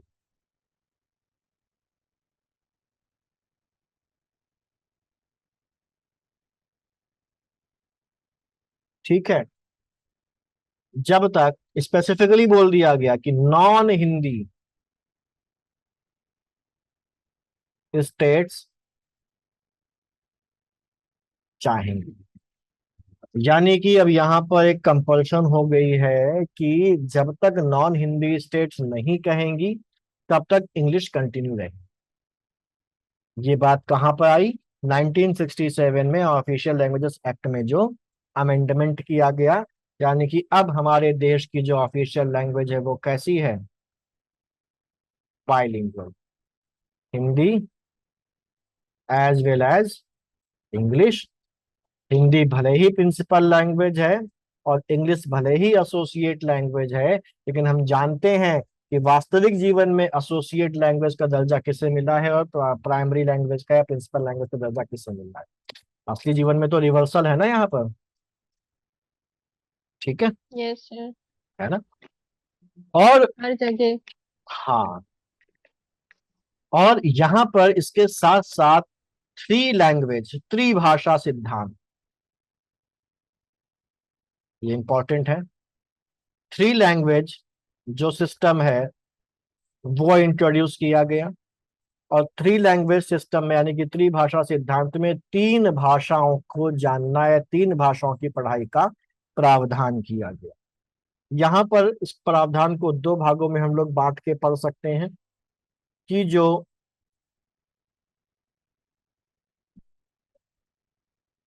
हिंदी स्पीकिंग रीजन्स हैं वहां पर हिंदी पढ़नी ही पढ़नी है। इंग्लिश भी पढ़ाई जाएगी और कोई एक थर्ड लैंग्वेज भी वहां पर पढ़नी होगी। तमिल पढ़ सकते हैं, संस्कृत पढ़ सकते हैं, या कोई और थर्ड लैंग्वेज पढ़ सकते हैं। जबकि जो नॉन हिंदी स्पीकिंग है, यहां पर ये कहा गया कि उनको इंग्लिश तो पढ़नी ही है, अपनी जो लोकल लैंग्वेज है फॉर एग्जांपल तमिल, वो पढ़नी ही पढ़नी है, इसके साथ साथ हिंदी भी पढ़ाई जाएगी। ठीक, यानी कि उनके पास हिंदी और इंग्लिश का एडिशनल नॉलेज भी होगा। ठीक है, तो ये हिंदी नॉन, सभी रहती है सर पर। हाँ हिंदी, क्योंकि हिंदी ऑफिशियल लैंग्वेज है ना, तो नॉलेज तो होनी चाहिए, क्योंकि केंद्र के साथ यही लोग पढ़ के जब अधिकारी बनेंगे तो केंद्र के साथ कम्युनिकेट करेंगे और फिर कहेंगे हमको हिंदी नहीं आती, तो कैसे काम चलेगा। तो इसलिए हिंदी की पढ़ाई यहाँ पर त्रिभाषा सिद्धांत में डाल दी गई। ठीक है, और यहीं पर पार्लियामेंट ने एक और प्रावधान किया कि जो पब्लिक सर्विस कमीशन के एग्जाम्स होंगे, पब्लिक सर्विस कमीशन के जो एग्जाम्स होंगे वो हिंदी में भी होंगे, इंग्लिश में भी होंगे, और इसके अलावा सभी रीजनल लैंग्वेजेस में भी दिए जा सकेंगे। ठीक है, क्लियर, सभी रीजनल लैंग्वेजेस में दिए जा सकेंगे नॉन हिंदी स्पीकिंग एरियाज। तो ये ऑफिशियल लैंग्वेजेस अमेंडमेंट एक्ट 1967 के ये तीन मुख्य प्रावधान थे कि जब तक नॉन हिंदी स्पीकिंग स्टेट नहीं चाहेंगे, इंग्लिश का एसोसिएट ऑफिशियल लैंग्वेज का दर्जा हटाया नहीं जाएगा, यानी कि बाइलिंगुअल हो गया। थ्री लैंग्वेज सिस्टम को इंट्रोड्यूस किया गया और ये कहा गया कि पब्लिक सर्विस कमीशन हिंदी और इंग्लिश के साथ साथ रीजनल लैंग्वेजेस में भी एग्जाम कंडक्ट करवाएगा। ठीक है, तो ये पूरा जो मसला था हमारा, ये ऑफिशियल लैंग्वेज से रिलेटेड मामला था।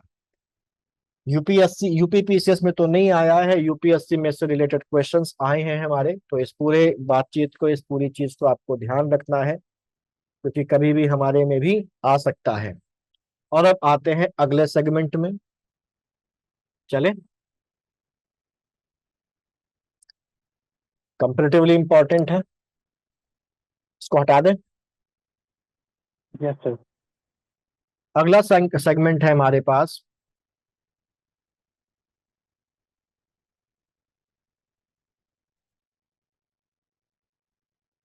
भाषा के आधार पर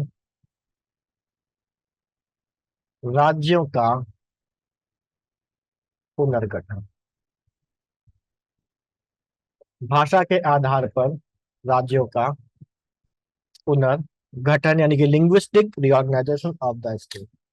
मुझे बताइए, आज हमारे देश में कितने राज्य हैं?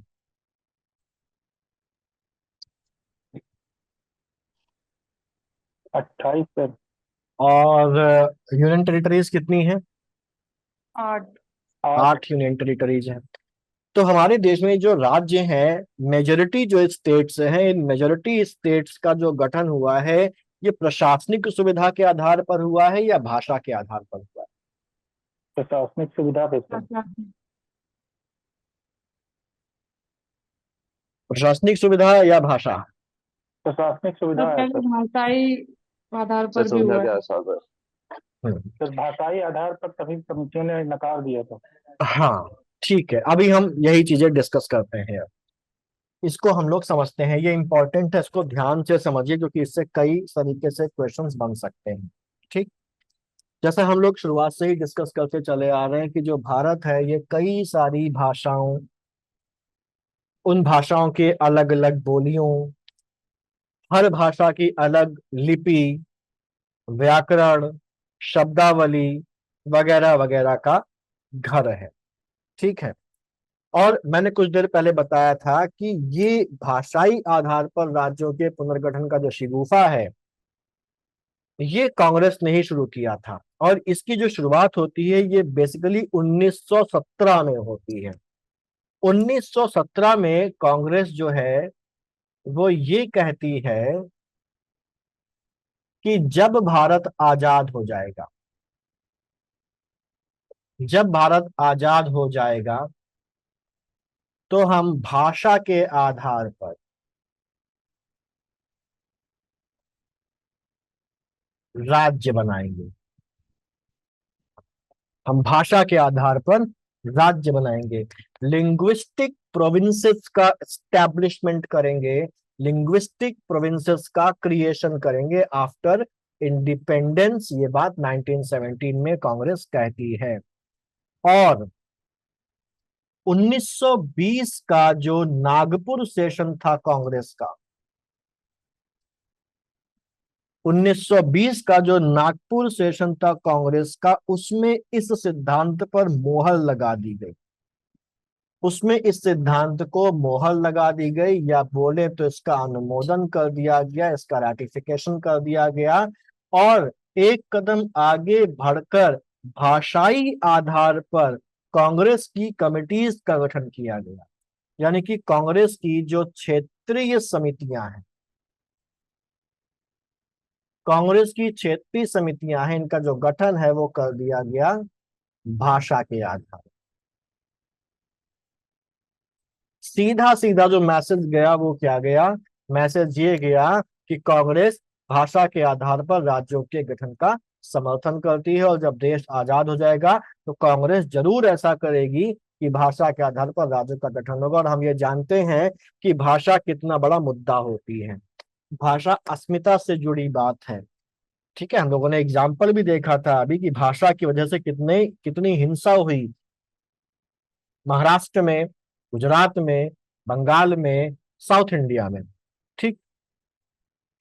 और यहां तक कि जो महात्मा गांधी थे, महात्मा गांधी भी पूरी तरीके से इसी मत पे थे कि भाषा के आधार पर ही ये सब किया जाना चाहिए और इस बात को बढ़ावा भी दिया जाना चाहिए। लेकिन जब भारत आजाद होता है तो आजादी के साथ ये एक बहुत बड़ी दुर्घटना भारत के साथ होती है, और वो दुर्घटना होती है पार्टीशन। और उस दुर्घटना के साथ बहुत सारी छोटी छोटी क्यों भयावह चीजें ऐसी जुड़ी होती हैं जिन्होंने उस समय के लोगों के दिल को दहला दिया, जिसमें सांप्रदायिक दंगे थे। और मैंने बताया था कि उन सांप्रदायिक दंगों में कितने हजारों लाखों लोग मारे गए थे। लगभग 5 लाख लोगों का तो ऑफिशियल डेटा है, और जो अनऑफिशियल मारे गए होंगे वो तो इससे कई गुना ज्यादा होंगे। अरबों खरबों रुपए की संपत्ति नष्ट हो गई, और उस चीज को आंखों से देखने वाला जो व्यक्ति था वो महात्मा गांधी खुद थे, वो जवाहरलाल नेहरू थे जो कि भारत के प्रधानमंत्री बने।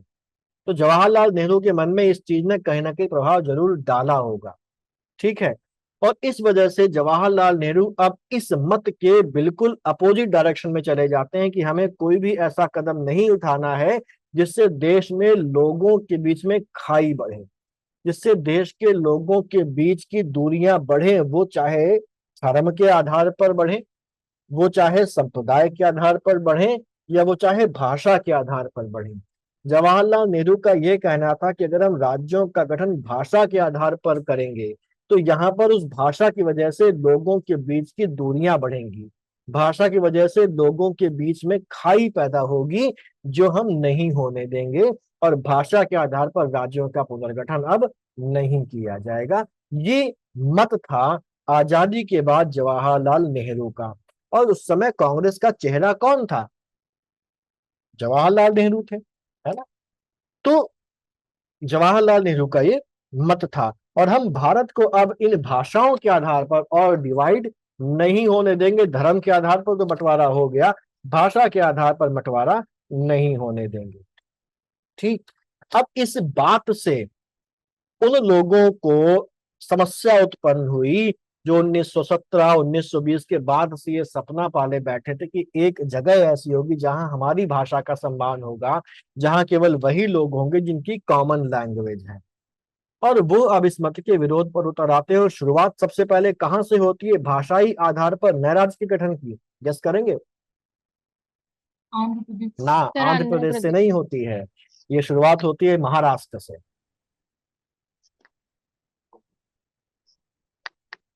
महाराष्ट्र से होती है। कांग्रेस के कुछ मेंबर्स जो महाराष्ट्र से बिलोंग करते थे वो अंदर ही अंदर ये मांग करने लगते हैं।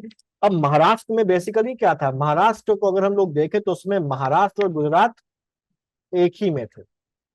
ठीक है, तो जो इस एरिया का जो साउदर्न हिस्सा था वहां पर मराठी बोली जाती थी, मेन लैंग्वेज तो मराठी थी। और जो ऊपर वाला हिस्सा था यहाँ की लैंग्वेज क्या थी, गुजराती थी। तो महाराष्ट्र के लोगों ने ये बात उठानी शुरू करी कि भाई महाराष्ट्र का भाषा के आधार पर डिवीजन करो और एक मराठी भाषी प्रदेश का गठन करो। ठीक, ये डिमांड वहां पर शुरू होने लगती है। जब महाराष्ट्र के लोग ये डिमांड शुरू कर देते हैं, और डिमांड ऐसी नहीं कि चुपचाप कर रहे हैं, मुखर रूप से एक्सप्रेसली वो ये डिमांड करते हैं कि महाराष्ट्र और गुजरात को अलग अलग कर देना चाहिए भाषा के आधार पर। तो अब उनकी देखा देखी जो देश के दूसरे हिस्से थे, उन दूसरे हिस्सों से भी अब ये आवाज उठने लगती है कि भाषा के आधार पर हमको एक अलग राज्य चाहिए, हमको एक अलग प्रोविंस चाहिए। और जब ये बात उठने लगती है तो 1948 में जो कंस्टिट्यूएंट असेंबली है, कौन बनाता, ध्यान रखिएगा कौन बना रहा है, तो 1948 में जो संविधान सभा है, कंस्टिट्यूएंट असेंबली है, ये कंस्टिट्यूएंट असेंबली एक समिति का गठन करती है, जिस कमेटी का नाम होता है धर कमेटी, जिसके हेड होते हैं जस्टिस SK धर। और इतनी मांगों के बाद कंस्टिट्यूएंट असेंबली धर कमेटी को यह जिम्मेदारी देती है कि आप ये देखिए कि आप ये इंक्वायरी करिए और ये देखिए कि क्या भाषा के आधार पर राज्यों का गठन करने की जरूरत है। डिजायरेबिलिटी पूछती है, क्या पूछती है, डिजायरेबिलिटी।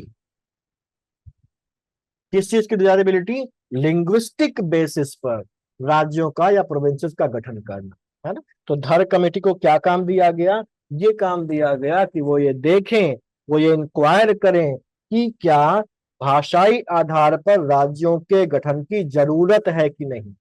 देखिए दो बातें हैं, एक ये होता कि वो ये कमेटी ये कहती कि भाषाई आधार पर राज्यों का गठन कैसे किया जाए, या भाषाई आधार पर राज्यों का गठन करने किया जाए, इस बारे में बनाए।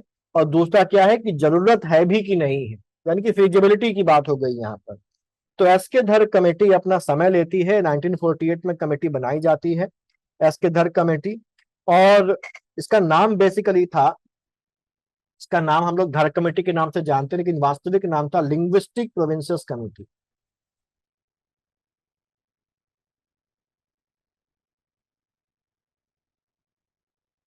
हिंदी में हो जाएगा भाषाई प्रांत समिति, भाषाई प्रांत समिति। और ये जो कमेटी है, ये कमेटी दिसंबर 1948 को अपनी रिपोर्ट सौंपती है।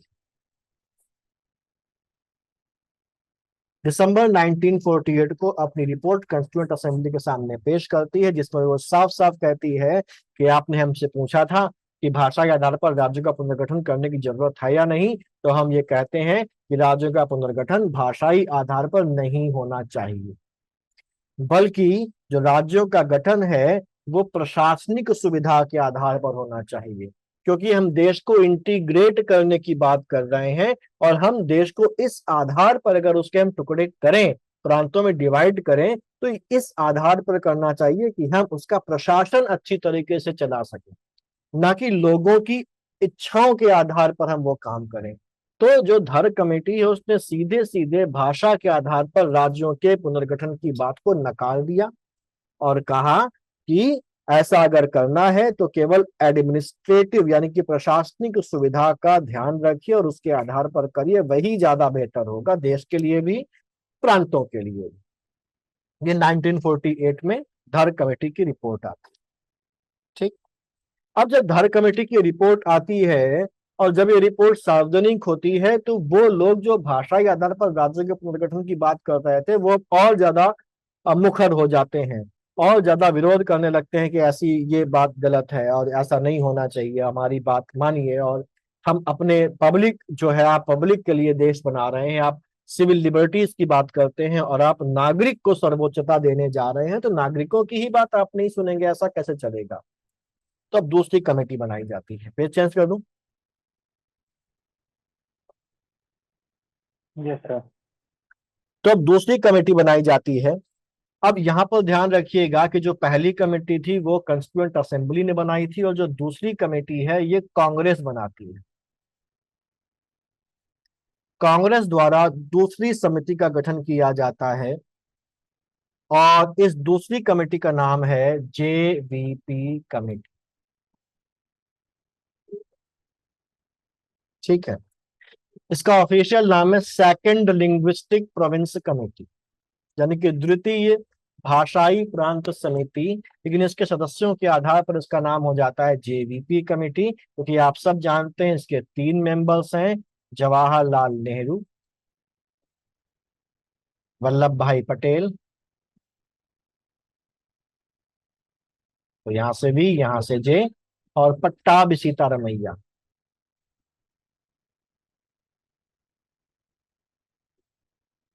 तो जेवीपी कमेटी बनाई जाती है 1948 के अंत में बनाई जाती है।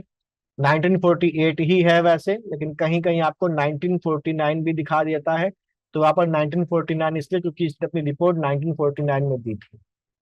तो जेवीपी कमेटी का गठन किया जाता है, और ये जो जेवीपी कमेटी है, अब इसको हेड कौन कर रहे हैं भाई? जवाहरलाल नेहरू हेड कर रहे हैं, वल्लभ भाई पटेल हेड कर रहे हैं, और पट्टाभी सीतारमैया हेड कर रहे हैं।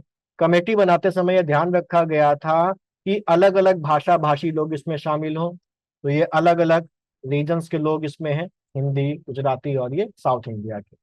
लेकिन फिर भी जवाहरलाल नेहरू लीड करते हैं, और ये जो जेवीपी कमेटी होती है, ये जेवीपी कमेटी भी रिजेक्ट कर देती है। क्या कर देती है? भाषा के आधार पर राज्यों के पुनर्गठन की बात को जेवीपी कमेटी भी रिजेक्ट कर देती है। अब अप्रैल 1949 में ये अपनी रिपोर्ट देती है जिसमें रिजेक्शन आता है। रिपोर्ट कब आती है? अप्रैल 1949 में रिपोर्ट सबमिट करती है। ठीक है, अब क्या हुआ? लोगों की जो उम्मीद थी, लोगों की जो आकांक्षाएं थी, वो आकांक्षाएं उनको लगता है कि हमारी पूरी नहीं होंगी, और कांग्रेस हमारे साथ वादा खिलाफी कर रही है। आप होते तो क्या आपको ऐसा लगता? लगता कि नहीं लगता? लगता है यस सर। सर। है ना? अगर अगर हिंदी की जगह कोई दूसरी लैंग्वेज होती तो लगता। हाँ, ठीक है, लेकिन तो आप, जो भी अपनी लैंग्वेज होती अगर उसका मतलब वो नहीं होता तो लगता फिर। हाँ देखिए, बात वही है ना कि ये जो डिमांड है तो नॉन हिंदी स्पीकिंग लोग कर रहे हैं। ठीक है, खासतौर से साउथ इंडिया और नॉन हिंदी स्पीकिंग रीजन से ये मांगे आ रही हैं। हिंदी स्पीकिंग रीजन से अभी ऐसी कोई खास मांग नहीं है। ठीक है, तो उनको ये लग रहा है कांग्रेस तो हमारे साथ वादा खिलाफी कर रही, तो अब वो चीज जो अभी तक उतनी ज्यादा मतलब मुखर थी, उग्र नहीं थी, वो अब क्या हो जाती है? वो अब उग्रता की ओर बढ़ने लगती है। ठीक है, और पूरे इंडिया में एक मूवमेंट जैसा शुरू हो जाता है, जिसकी ये मांग होती है, जिसकी ये मांग होती है कि राज्यों का जो पुनर्गठन है वो भाषा के आधार पर किया जाए। और ये जो आग है, ये सबसे ज्यादा भड़कती है कहां पर? Telugu speaking region. अगर हम देखें तो ये जो रीजन था, हम रफली एक चीज देख लेते हैं। ये रीजन जहां पर आज का तमिलनाडु और आंध्र प्रदेश है, ये पूरा पहले एक रीजन था। और एक रफ लाइन खींच लेते हैं, ये जो रीजन था ये तेलुगु स्पीकिंग था, और ये जो रीजन था ये तमिल स्पीकिंग था। तो जो आग भड़कती है वो इस रीजन में भड़कती है, तेलुगु स्पीकिंग रीजन। यहाँ के लोग ज्यादा उतावले हो जाते हैं, यहाँ के लोग ज्यादा उग्र हो जाते हैं, ज्यादा मुखर हो जाते हैं। और अब ये क्या करते हैं? ये कांग्रेस के ऊपर दबाव डालना शुरू कर देते हैं, अलग अलग तरीके से धरने देना शुरू करते हैं, याचिकाएं और ज्ञापन देना शुरू करते हैं, स्ट्रीट मार्च निकालना शुरू कर देते हैं, हड़तालें छोटी मोटी करना शुरू कर देते हैं। और ये कहते हैं कि कांग्रेस ने अपना जो वादा 1917 और 1920 में किया था वो याद करे, और उस वादे से मुकरे नहीं। ठीक है, और भाषा के आधार पर राज्यों का गठन करें, और इस पूरे रीजन से तेलुगु स्पीकिंग एरिया को अलग करके एक नया राज्य बनाए, तेलुगु राज्य बनाए। ठीक है, ये चीज तेलुगु स्पीकिंग ये जो रीजन था यहाँ पर शुरू हो जाती है, और यहाँ पर इस तेलुगु स्पीकिंग रीजन के एक बहुत बहुत प्रोमिनेंट, एक बहुत महत्वपूर्ण कांग्रेस लीडर थे, जिनका नाम था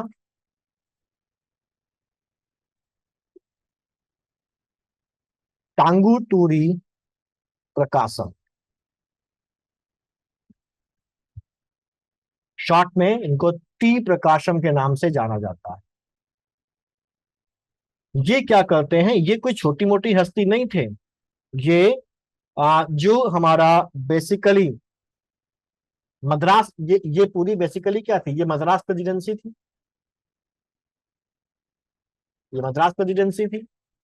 ये 1946 से 1947 तक प्रेसिडेंट थे इस मद्रास प्रेसिडेंसी के। हम आज के सीएम से इसकी तुलना कर सकते हैं, क्योंकि प्रेसिडेंसी नाम था इसलिए प्रेसिडेंट बोला जा रहा है, अदरवाइज सीएम के इक्विवेलेंट ये पोस्ट, ये पद था इनका। तो 1946 से 1947 भारत की आजादी तक ये मद्रास प्रेसिडेंसी के प्रेसिडेंट थे, तो एक प्रोमिनेंट लीडर थे इस रीजन में, एक प्रोमिनेंट चेहरा थे। ठीक है, एक महत्वपूर्ण व्यक्ति थे। और ये क्या करते हैं, ये इस बात के समर्थन में, तेलुगु स्पीकिंग रीजन को अलग करने के समर्थन में कांग्रेस से इस्तीफा दे देते हैं 1950। कांग्रेस इनका से नाम क्या था? टी प्रकाशम, टी प्रकाशम, तंगुतूरी प्रकाशम। ठीक है, ये कांग्रेस से इस्तीफा दे देते हैं। अलग अलग लोग अब धरना प्रदर्शन शुरू कर देते हैं। एक सीताराम नाम के व्यक्ति होते हैं, स्वामी सीताराम, वो भूख हड़ताल पर चले जाते हैं, लेकिन फिर विनोबा भावे उनके पास जाते हैं और विनोबा भावे उनको समझाते हैं, तो विनोबा भावे की बात मानकर अपनी जो भूख हड़ताल है उसको समाप्त कर देते हैं। लेकिन इसी बीच एक व्यक्ति का उदय होता है, उसको हटाएं।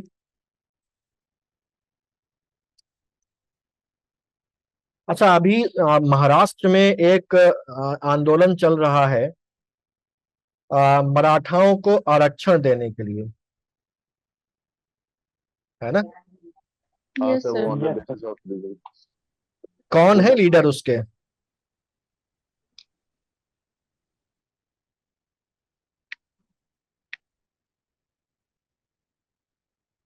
पता है नाम आपको? नहीं सर। न्यूज़पेपर में भेजता हूँ, आप लोग पढ़ते ही नहीं होंगे। पढ़ते हैं कि ऐसे ही किनारे हो गया? मनोज सर जरांगे, BBC पे।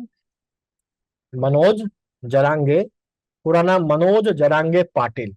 तो जैसे मनोज जरांगे पाटिल इस समय मराठा आंदोलन का चेहरा बने हुए हैं, वैसे ही एक व्यक्ति का उदय होता है, और वो भी कोई ऐसा वैसा व्यक्ति नहीं था, वो भी एक सम्मानित व्यक्ति था, जो कि फ्रीडम फाइटर भी रह चुके थे, जिनका नाम होता है पोट्टी श्रीरामुलु।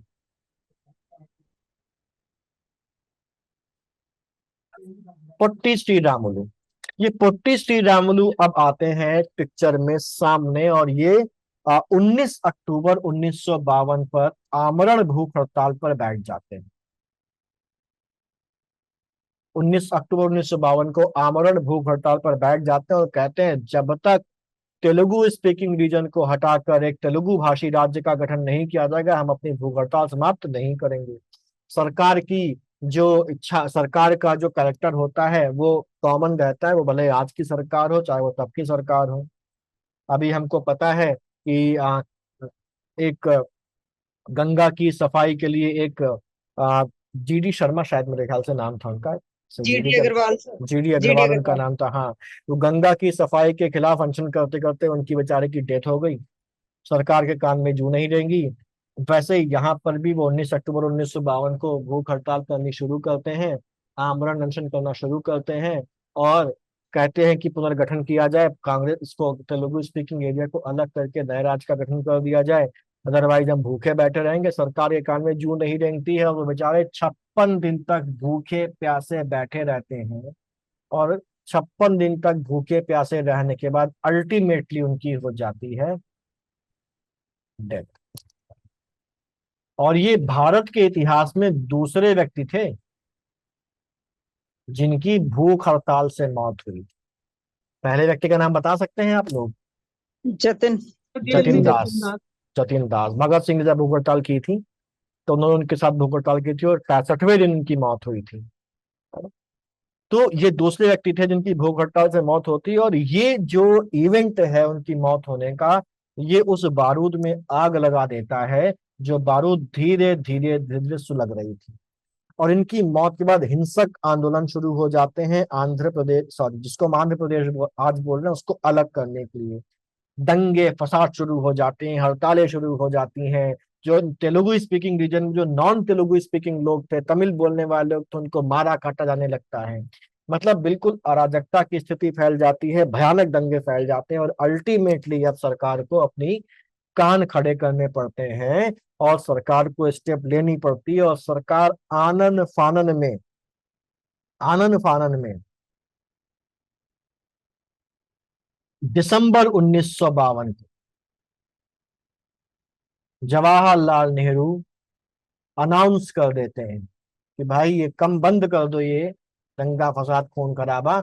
और हम घोषणा कर रहे हैं कि हम तेलुगु स्पीकिंग एरिया को अलग करके आंध्र प्रदेश नाम का एक नया राज्य स्टैब्लिश करें। ये दिसंबर 1952 को जवाहरलाल नेहरू ये घोषणा कर देते हैं। ये जो आंदोलन चल रहा था ना, इस आंदोलन का एक नाम भी था। इस आंदोलन का नाम था विशाल आंध्रा मूवमेंट। और इस तरीके से भारत में पहले भाषा के आधार पर एक राज्य का गठन होता है। घोषणा 1952 में की गई, लेकिन तो घोषणा थी ना, इसको अमली जामा जामा पहनाया गया अक्टूबर 1953 में।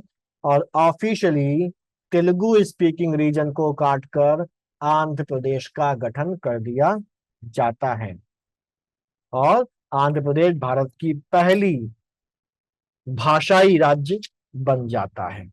क्लियर? अब यहां पर बात दूसरी शुरू हो जाती है, एक नई समस्या शुरू हो जाती है।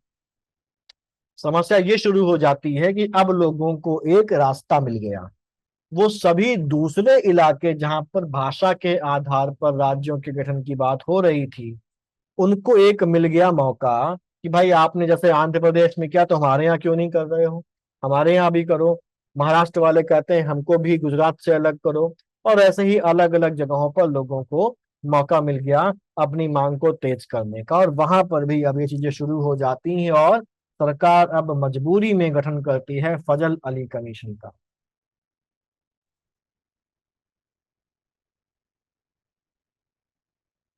1953 में फजल अली कमीशन का गठन किया जाता है। इस फजल अली कमीशन के जो चेयरमैन थे, ये चेयरमैन है, ठीक है, चीफ मिनिस्टर नहीं है, वो कौन थे? जस्टिस फजल अली।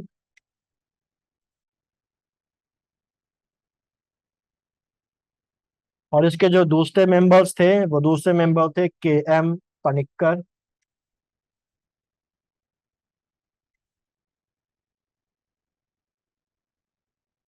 सिंगल एन होगा, के एम पनिक्कर, PANIKKAR, के एम पनिक्कर और हृदयनाथ कुंजरू।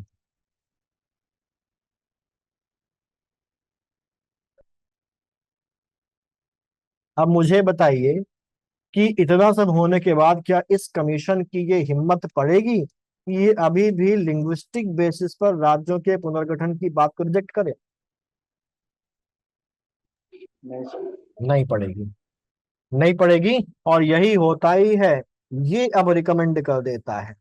इतना खून खराबा हो गया और आपने खुद ही लिंग्विस्टिक बेसिस पर गठन कर दिया, तो किस मुंह से मना करेंगे? तो ये रिकमेंड करता है भाषाई आधार पर राज्यों का पुनर्गठन।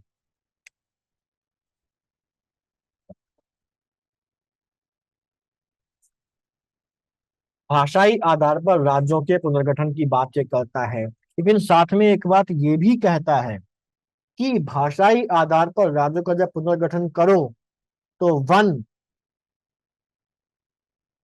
लैंग्वेज वन स्टेट की पॉलिसी के झांसे में मत आना। यानी कि वन स्टेट वन लैंग्वेज की पॉलिसी से बचना। क्यों? क्योंकि फिर हर छोटी छोटी भाषा बोलने वाला आदमी अपने लिए अलग राज्य की मांग करेगा कि हमारी भाषा 100 लोग बोलते हैं, इसको अलग राज्य बना दो, हमारी भाषा 1000 लोग बोलते हैं, इसको अलग राज्य बना दो। तो ये बड़ी दिक्कत क्रिएट हो जाएगी। तुमने कहा कि ठीक है, भाषा के आधार पर पुनर्गठन करो, मुख्य मुख्य भाषाएं हैं और जहां पर मांग है वहां पर फॉलो करो, लेकिन वन लैंग्वेज वन स्टेट को फॉलो नहीं करना कभी भी, और ना ही ऐसा इंडिकेशन जाने देना कि हर भाषा के लिए एक राज्य बनेगा। अदरवाइज बहुत बड़ी समस्या उत्पन्न हो जाएगी और देश की इंटीग्रिटी को खतरा उत्पन्न हो जाएगा। ठीक है, तो उन्होंने कहा कि इसके लिए आपको ध्यान देना है, लिंग्विस्टिक बेसिस पर आप बनाइए, लेकिन उसमें आप प्रायोरिटी किसको दीजिए? देश की यूनिटी को। यानी कि यहाँ पर भी देश की यूनिटी, देश की इंटीग्रिटी के साथ कोई भी समझौता ना होने पाए, और जो जो एडमिनिस्ट्रेटिव कन्वीनियंस है वो भी बनी रहे। तो मेन बेसिस हो गया भाषा का आधार, और उसके आधार पर अब राज्यों का पुनर्गठन होगा। और फिर फजल अली कमीशन की रिकमेंडेशन के आधार पर 1956 में कानून आएगा। साफ करें, इसको आगे बढ़ाएं। जस्टिस फजल अली पहला नाम, के.एम. पनिक्कर दूसरा नाम, हृदयनाथ कुंजरू तीसरा नाम है यहाँ पर फजल अली कमीशन में। हटा दें? Yes sir. ठीक। तो अब इसके बाद 1956 में बनाया जाता है स्टेट रीऑर्गेनाइजेशन एक्ट।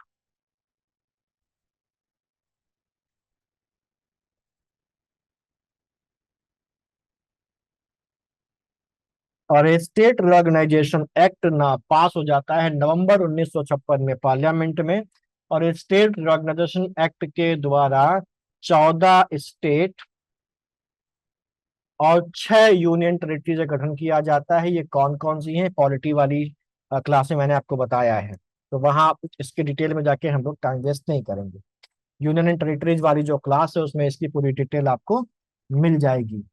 तो ये 6 सेंट्रली एडमिनिस्टर्ड टेरिटरीज यानी यूनियन टेरिटरीज और 14 स्टेट बनाई जाती हैं, और उसके बाद फिर धीमे धीमे धीमे धीमे स्टेट्स का डिवीजन होता जाता है, नई स्टेट्स बनती जाती हैं जो वहां पर डिस्कस करी हैं पूरी। और आज हमारे देश में टोटल 28 स्टेट्स और 8 यूनियन टेरिटरीज हैं। इनमें जो रिसेंट बनी स्टेट है वो कौन सी है? जो रिसेंट बनी स्टेट है वो है तेलंगाना। ठीक है, और रिसेंट बनी यूनियन टेरिटरी कौन है? दादर एंड नगर हवेली। दादरा एंड, हाँ बिल्कुल सही। तो सबसे जो रिसेंट है वो हमारे पास 2 यूनियन टेरिटरीज का मर्जर है, दादरा नगर हवेली, और दीव और दमन को मिलाकर एक यूनियन टेरिटरी बनाई गई जिसका नाम था Dadra and Nagar Haveli and Daman and Diu, जो बनाई गई 26 जनवरी 2020 को। तो ये मोस्ट रिसेंट यूनियन टेरिटरी है। तो इस तरीके से स्टेट रीऑर्गेनाइजेशन हमारा यहाँ पर हो जाता है। इस स्टेट रीऑर्गेनाइजेशन में ये बात भी ध्यान रखी जाती है कि जो छोटी छोटी जो प्रिंसली स्टेट्स भारत में आई थी उनको भी किसी तरीके से इसमें आ, हिस्सा बना दिया जाए, उनका भी कंसोलिडेशन कर दिया जाए। ठीक है, क्लियर? तो ये हो जाता है हमारा स्टेट रीऑर्गेनाइजेशन। और छोटा सा एक टॉपिक है उसको भी हम लोग देख लेते हैं। अब अगली चीज, तीसरा टॉपिक जो हम लोगों ने आज डिसाइड किया था कि कवर करेंगे, उसको भी देख लेते हैं। तीसरा है हमारा जनजातियों का एकीकरण।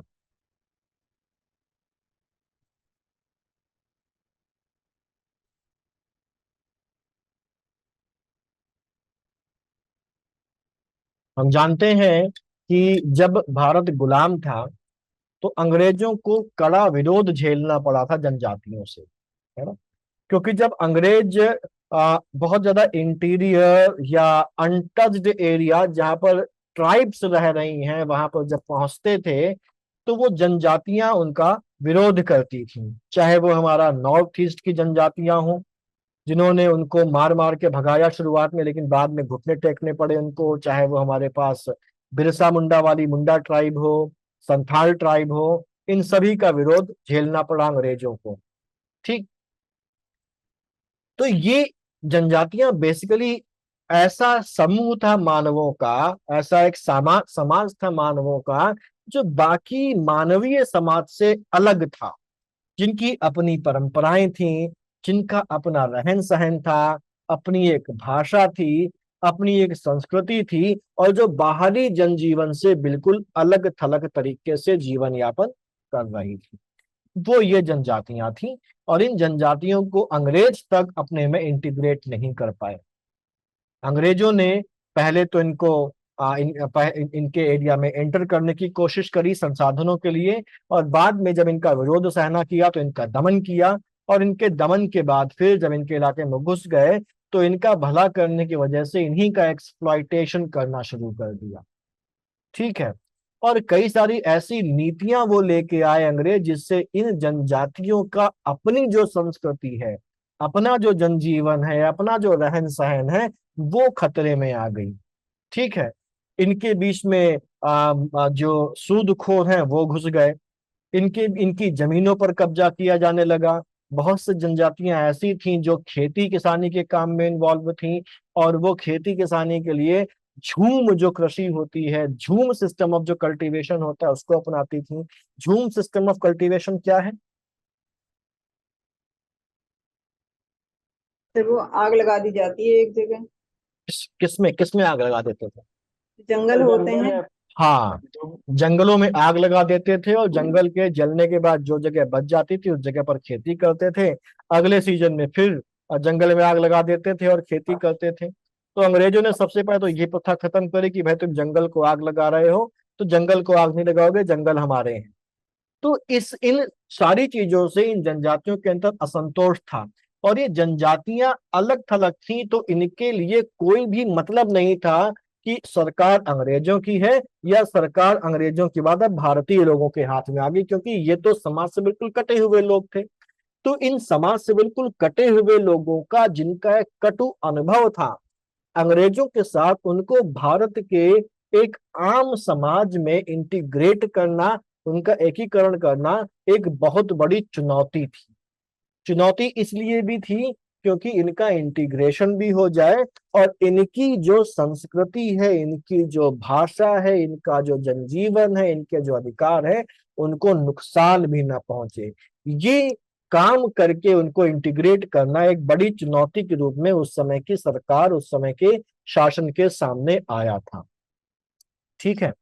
तो इसके लिए सरकार के सामने अब जवाहरलाल नेहरू सबको लेके साथ चलना चाहते थे, तो जवाहरलाल नेहरू के सामने तीन अप्रोचेस रखी गई। वो तीन जो अप्रोचेस रखी गई, उन तीन में से अप्रोचेस में से उनसे कहा कि इन तीन में से कोई भी एक अप्रोच आप चुन लीजिए और उस अप्रोच के हिसाब से काम करो। तो जो तीन रास्ते उनके सामने रखे गए, तीन जो अप्रोचेस उनके सामने रखी गई, वो तीन अप्रोचेस कौन कौन सी थी? पहली अप्रोच थी पृथक्करण की नीति,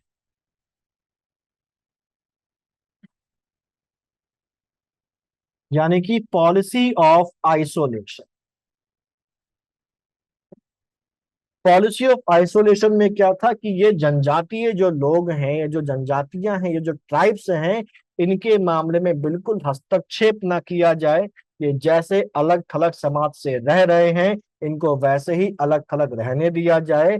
इनसे कोई संपर्क न रखा जाए, इनसे कोई संबंध न रखा जाए, ना तो इनका विकास करने का कोई प्रयत्न किया जाए, और ना ही इनके साथ किसी तरीके का कोई इंटीग्रेशन की कोशिश की जाए। तो पृथक्करण की नीति हमारी ये थी। और हमारे देश में आज भी एक जनजाति ऐसी है जिसके साथ पॉलिसी ऑफ आइसोलेशन को फॉलो किया जा रहा है। कौन सी जनजाति है वो, मुझे बताइए, नाम पता है आपको?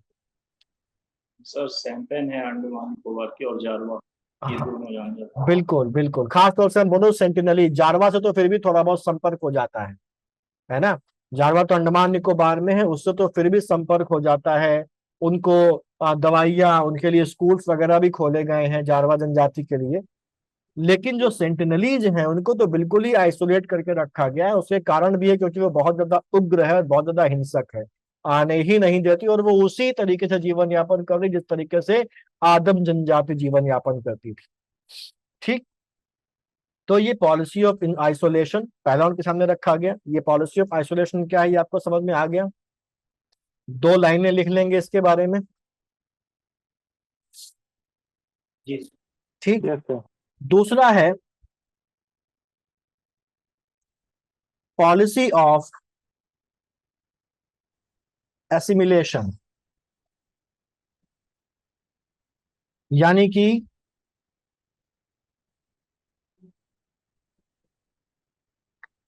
आत्मसात करने की नीति। आत्मसात करने की नीति का मतलब ये है, इस नीति में ये कहा गया कि इन ट्राइबल्स को, इन जनजाति के लोगों को पूरी तरीके से जो सामान्य जनजीवन है, सामान्य समाज है, इसमें इनको पूरी तरीके से ले आना चाहिए। भले ही उसमें उनकी अपनी संस्कृति नष्ट हो जाए, भले ही उसमें उनकी अपनी भाषा लुप्त हो जाए, तो अब ये पूरी तरीके से जैसे नॉर्मल आम आदमी जी रहे हैं उसी तरीके से इनको जीवन यापन करने के लिए प्रेरित करना चाहिए, और जितनी जल्दी हो सके इनको भारतीय समाज में पूरी तरीके से एसिमिलेट कर लेना चाहिए, समाहित कर लेना चाहिए। ठीक, क्या भारत में ये पॉलिसी अपनाई गई? आपको क्या लगता है?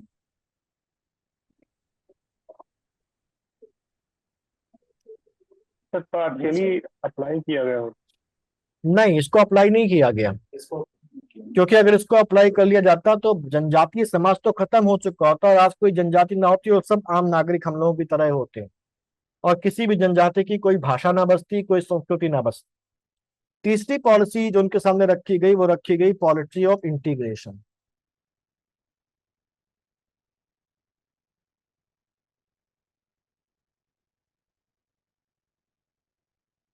एकीकरण की नीति।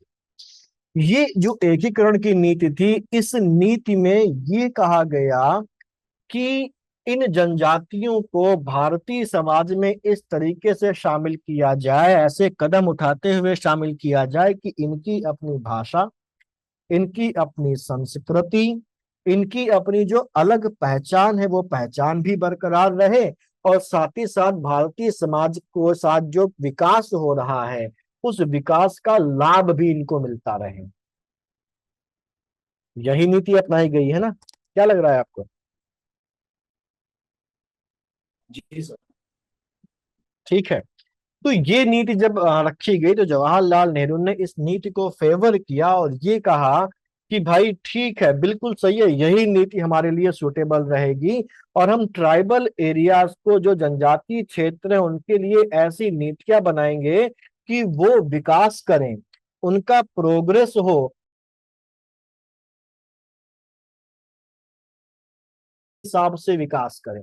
यानी कि सरकार उनको मदद करेगी, सरकार उनको सहायता करेगी, लेकिन वो अपने हिसाब से आगे बढ़े, जिससे कि उनकी जो एक अलग पहचान और जो संस्कृति है वो किसी भी प्रकार से हैम्पर ना होने पाए। ठीक है, तो ये तकनीक अपनाई गई, और इस तकनीक को अपनाते हुए जवाहरलाल नेहरू और तत्कालीन सरकार ने कई सारी योजनाएं शुरू करी, कई सारे वहां पर उन्होंने पॉलिसीज शुरू करी, और कई सारी नीतियां वहां पर लाई। जो जो यहाँ पर जवाहरलाल नेहरू सरकार के द्वारा जो इनके एकीकरण के लिए जो नीति, जो पॉलिसी इंट्रोड्यूस करी गई, उस पॉलिसी को आज हम जानते हैं जनजातीय पंचशील के सिद्धांत से।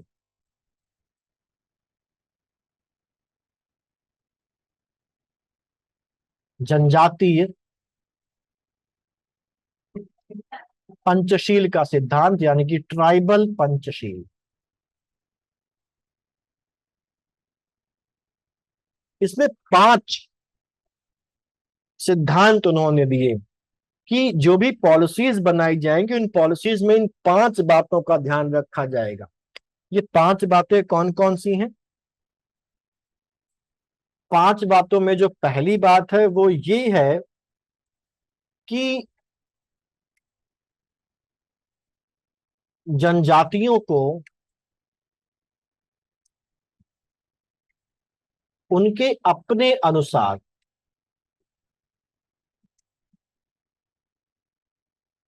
विकास के अवसर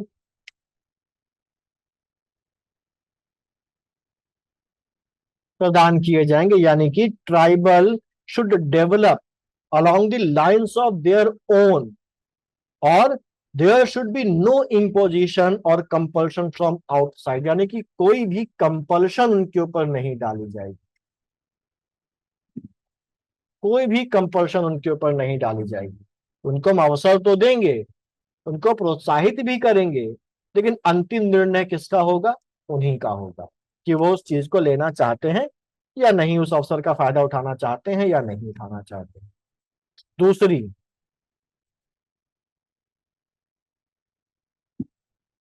जनजातियों के जंगल व जमीन के अधिकार का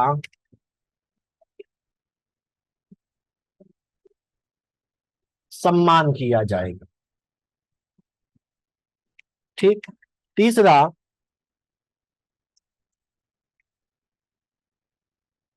जनजातीय भाषा जो ट्राइबल लैंग्वेज है उसको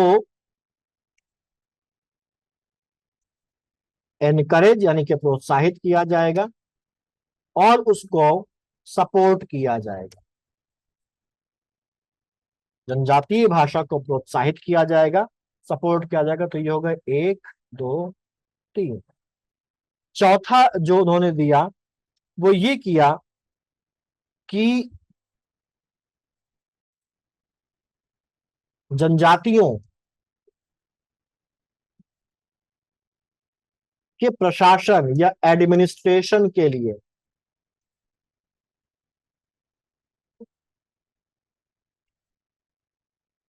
उन्हीं के बीच से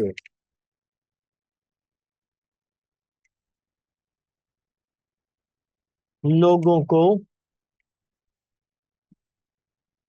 चुना जाएगा। ठीक। और उनके बीच से चुनकर उनको ट्रेन किया जाएगा, क्योंकि जब उनके बीच का आदमी होगा तो उनके बारे में सारी बातें जानेगा। बाहरी आदमी जनजातियों के बारे में उतना बेहतर तरीके से नहीं जानता है और ना जान सकता है, जिससे कि उसके एडमिनिस्ट्रेशन में बायसनेस या दूसरे जो बॉटलनेक्स हैं, जो समस्याएं हैं, वो उत्पन्न हो सकती हैं। ठीक। पांचवा है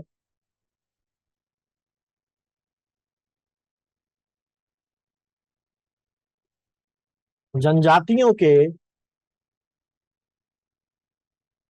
विकास के लिए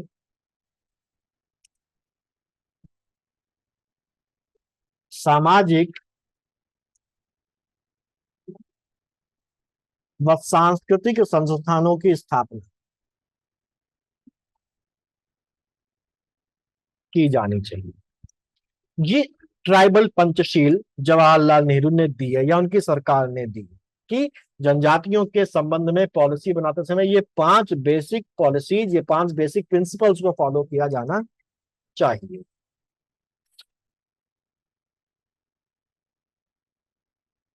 ठीक है। जी सर। अब इसके बाद वहां पर कुछ प्रोविजंस आए, जिसमें सबसे इंपॉर्टेंट हमारा एक प्रोविजन संविधान में रखा गया है, directive principle of state policy में। हटा दो इसको। जनजातियों के विकास के लिए सामाजिक व सांस्कृतिक संस्थानों की स्थापना की जाएगी। ठीक है, ये लास्ट था। और अब चलते हैं आगे हम लोग नेक्स्ट पेज पे। और यहाँ पर जनजातियों के इस उससे संबंधित जो प्रावधान सबसे पहला हम देखेंगे तो डीपीएसपी में है आर्टिकल 46, आप सबको पता होगा, जिसमें ये कहा गया है, जिसमें ये एक सेकंड रुकिएगा। 4th पॉइंट है कि जनजातियों के एडमिनिस्ट्रेशन के लिए उन्हीं के बीच से लोगों को चुना जाएगा और ट्रेन किया जाएगा।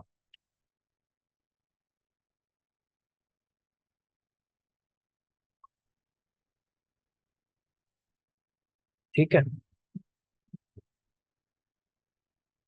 तो डीपीएसपी में आर्टिकल 46 इंट्रोड्यूस किया गया, जिसमें ये कहा गया कि वैसे आर्टिकल 46 तो शेड्यूल कास्ट के लिए भी है, शेड्यूल ट्राइब्स के लिए भी है और वीकर सेक्शन के लिए भी है, लेकिन शेड्यूल ट्राइब भी तो है। तो ये कहा गया कि जो सरकार है वो ऐसे प्रावधान बनाएगी जो इन ट्राइब्स को, इन जनजातियों को सामाजिक अन्याय और सभी प्रकार के जो शोषण हैं उनसे बचाए, यानी कि protect tribals from social injustice and all forms of exploitation. ये प्रावधान आर्टिकल 46 में कहा गया, और इसके लिए स्पेशल अगर कानून बनाना पड़े, प्रावधान करना पड़े, तो वो भी करने की छूट है सरकार को। साथ ही साथ शेड्यूल 5 डाला गया और शेड्यूल 6 संविधान में डाला गया। शेड्यूल 5 क्या कहता है? शेड्यूल 5 संबंधित है administration and control of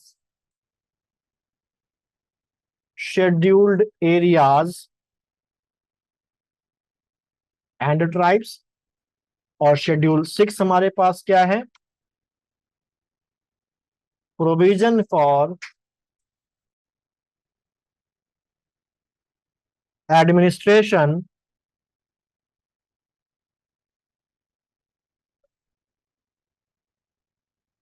of tribal areas of कहाँ कहाँ का? आसाम, मेघालय, बाकी आपको पता है, ठीक है। और बहुत सारे प्रावधान किए गए, ठीक। लेकिन इन सभी प्रावधानों के बावजूद भी अगर हम नॉर्थ ईस्ट को छोड़ दें, तो नॉर्थ ईस्ट के अलावा देश में कहीं भी ट्राइब्स की हालात अच्छे नहीं है, और वो आज भी गरीबी और शिक्षा के अभाव में मोस्टली जो ट्राइब्स हैं वो क्या है, जी रही हैं, ठीक। और अगर हम सीधे शब्दों में बात करें तो ये जो ट्राइबल्स के इंटीग्रेशन की जो पॉलिसी है, ये कहा जा सकता है कि ये पूरी तरीके से सक्सेसफुल नहीं रही, और इसका जो एग्जाम्पल है या इसका जो प्रमाण है वो यही है कि ट्राइब्स के हालात में कोई परिवर्तन नहीं आया है। वो आज भी गरीबी, अज्ञानता, अशिक्षा, बेरोजगारी जैसी परिस्थितियों में जी रहे हैं, ठीक है। एक प्रोग्राम आता है, पहले तो ये उसमें आता था, राज्यसभा टीवी में आता था, और बेसिकली एक रिपोर्टर थे राज्यसभा टीवी के, मुझे उनका नाम नहीं याद आ रहा, शशि भूषण ऐसे करके उनका कुछ नाम था, ठीक है। उनका अब पहले तो राज्यसभा टीवी में आता था, अब उनका एक प्रोग्राम आता है, उसमें उनका अपना यूट्यूब चैनल है, मैं भी भारत, ठीक है। तो उसमें वो देश के अलग अलग ट्राइबल एरियाज में जाके उन ट्राइबल एरियाज की जो जीवन शैली है, उनका जो खान पान है, वो किस परिस्थिति में रह रहे हैं वो दिखाते हैं। तो अगर आपको देश की वास्तविक ट्राइबल आबादी का सूरत देखनी है, तो इसके एक आध एपिसोड आप देख लेंगे तो आप पहचान जाएंगे कि आज देश में जो ट्राइब्स हैं उनकी हालात कैसे हैं और वो क्यों हैं, ठीक है। तो देखिएगा एक आध एपिसोड इनके। मैं भी भारत है यूट्यूब चैनल उनका, पहले वो राज्यसभा टीवी में थे, उससे हट के अब उनका अपना खुद का यूट्यूब चैनल है, लेकिन कंटेंट वही है जो वो राज्यसभा टीवी में डालते थे, ठीक है, क्लियर। तो ये हमारा आज का जो वो है वो पूरा हो गया, और इस पूरे सेगमेंट से रिलेटेड आपको जो भी क्वेश्चन उस शीट में मिले प्लीज उसको अटेम्प्ट करिए, और अटेम्प्ट करके मेरे पास भेजिए, एटलीस्ट 2-3 तो अटेम्प्ट करके भेजिए कल तक, जिससे हम लोग डिस्कस कर सकें, क्योंकि आंसर राइटिंग में थोड़ी सी गड़बड़ियां आप लोगों की मिल रही हैं, ठीक है। या तो बहुत बड़े लिख रहे हैं, या तो स्ट्रक्चर सही नहीं है, या तो प्रेजेंटेशन सही नहीं है, ठीक है। ग्रुप में ही पढ़ी है शीट, देखिए आप लोगों ने इस Yes, sir, सेगमेंट की, ठीक है। तो उसको केवल देखिए नहीं, उसको अटेम्प्ट करिए, लिखने के लिए है, एग्जाम मुझे तो देना नहीं है, एग्जाम तो आप ही लोगों को देना है, तो एक्टिव भी आप ही लोगों को रहना पड़ेगा, ठीक है। तो करिए उसको और भेजिए, और कल हम लोग पढ़ेंगे फिर फॉरेन पॉलिसी और बाकी बचे हुए टॉपिक, कोशिश करेंगे कल खत्म करने की, लेकिन समेटना तो है नहीं कि जबरदस्ती खत्म कर दें, 2-2 4-4 पॉइंट बता के भले पढ़ ले पड़े चाहे ना पढ़ ले पड़े, एग्जाम में रिप्रोड्यूस कर पाए चाहे ना कर पाए, पढ़ेंगे हम लोग ऐसे ही डिटेल, ठीक है। तो अगर कल कंप्लीट नहीं हो पाया तो परसों हम लोग इसको कंप्लीट कर लेंगे, और आज रात को आपके पास शेड्यूल आ जाएगा कि जो मेंस के टेस्ट होंगे, अब वीकली नहीं दूंगा, पूरा एक लॉन्ग टर्म शेड्यूल दे दूंगा, और वो लॉन्ग टर्म शेड्यूल आपको फॉलो करना, और उसी के अकॉर्डिंग आपके टेस्ट होंगे, और उसी के अकॉर्डिंग आपका रिवीजन वगैरह जो भी आपको करना करते रहिए, क्लियर, yes, sir. ठीक है। Yes sir. चलिए फिर मिलते हैं, एक्टिव हो जाइए प्लीज आप लोग भाई, है ना। वो भेजता हूँ तो अपने लिखने के लिए भेजता हूँ क्या मैं? सर सीटें भी बढ़ रही हैं, 820 प्लस होने जा रही हैं। हाँ, तो सीटें बढ़ेंगी, कंपटीशन भी उसी हिसाब से रहेगा। देखिए मेंस में, देखिए एक बात बताऊं आपको, जी प्री जी का कंपटीशन कम ज्यादा होता है, मेंस का कंपटीशन हमेशा कांस्टेंट रहता है, क्योंकि उसमें तो उतने ही लोग जाएंगे ना सीट के मुताबिक। जी सर। तो सीटें बढ़े चाहे घटे, मेंस के कंपटीशन में कोई परिवर्तन नहीं आएगा। आज ही अध्यासन भेजा भेजा अध्यक्ष जी ने जी उनको। जी, तो बिल्कुल सही, मौका भी मिला है, समय भी मिला है, तो उसका फायदा उठाइए। और आप देखिए, आप अगर मेहनत करेंगे ना तो मेरी मेहनत भी बढ़ेगी, आप अगर डॉर्मेंट हो जाएंगे तो मैं भी डॉर्मेंट होने लगता हूँ। ठीक है, जी सर। तो उसको लिख के भेजिए प्लीज। ठीक, चलिए मिलते हैं कल सेम टाइम पे। Good night. Good night good sir. Night good sir. Night good sir. Night.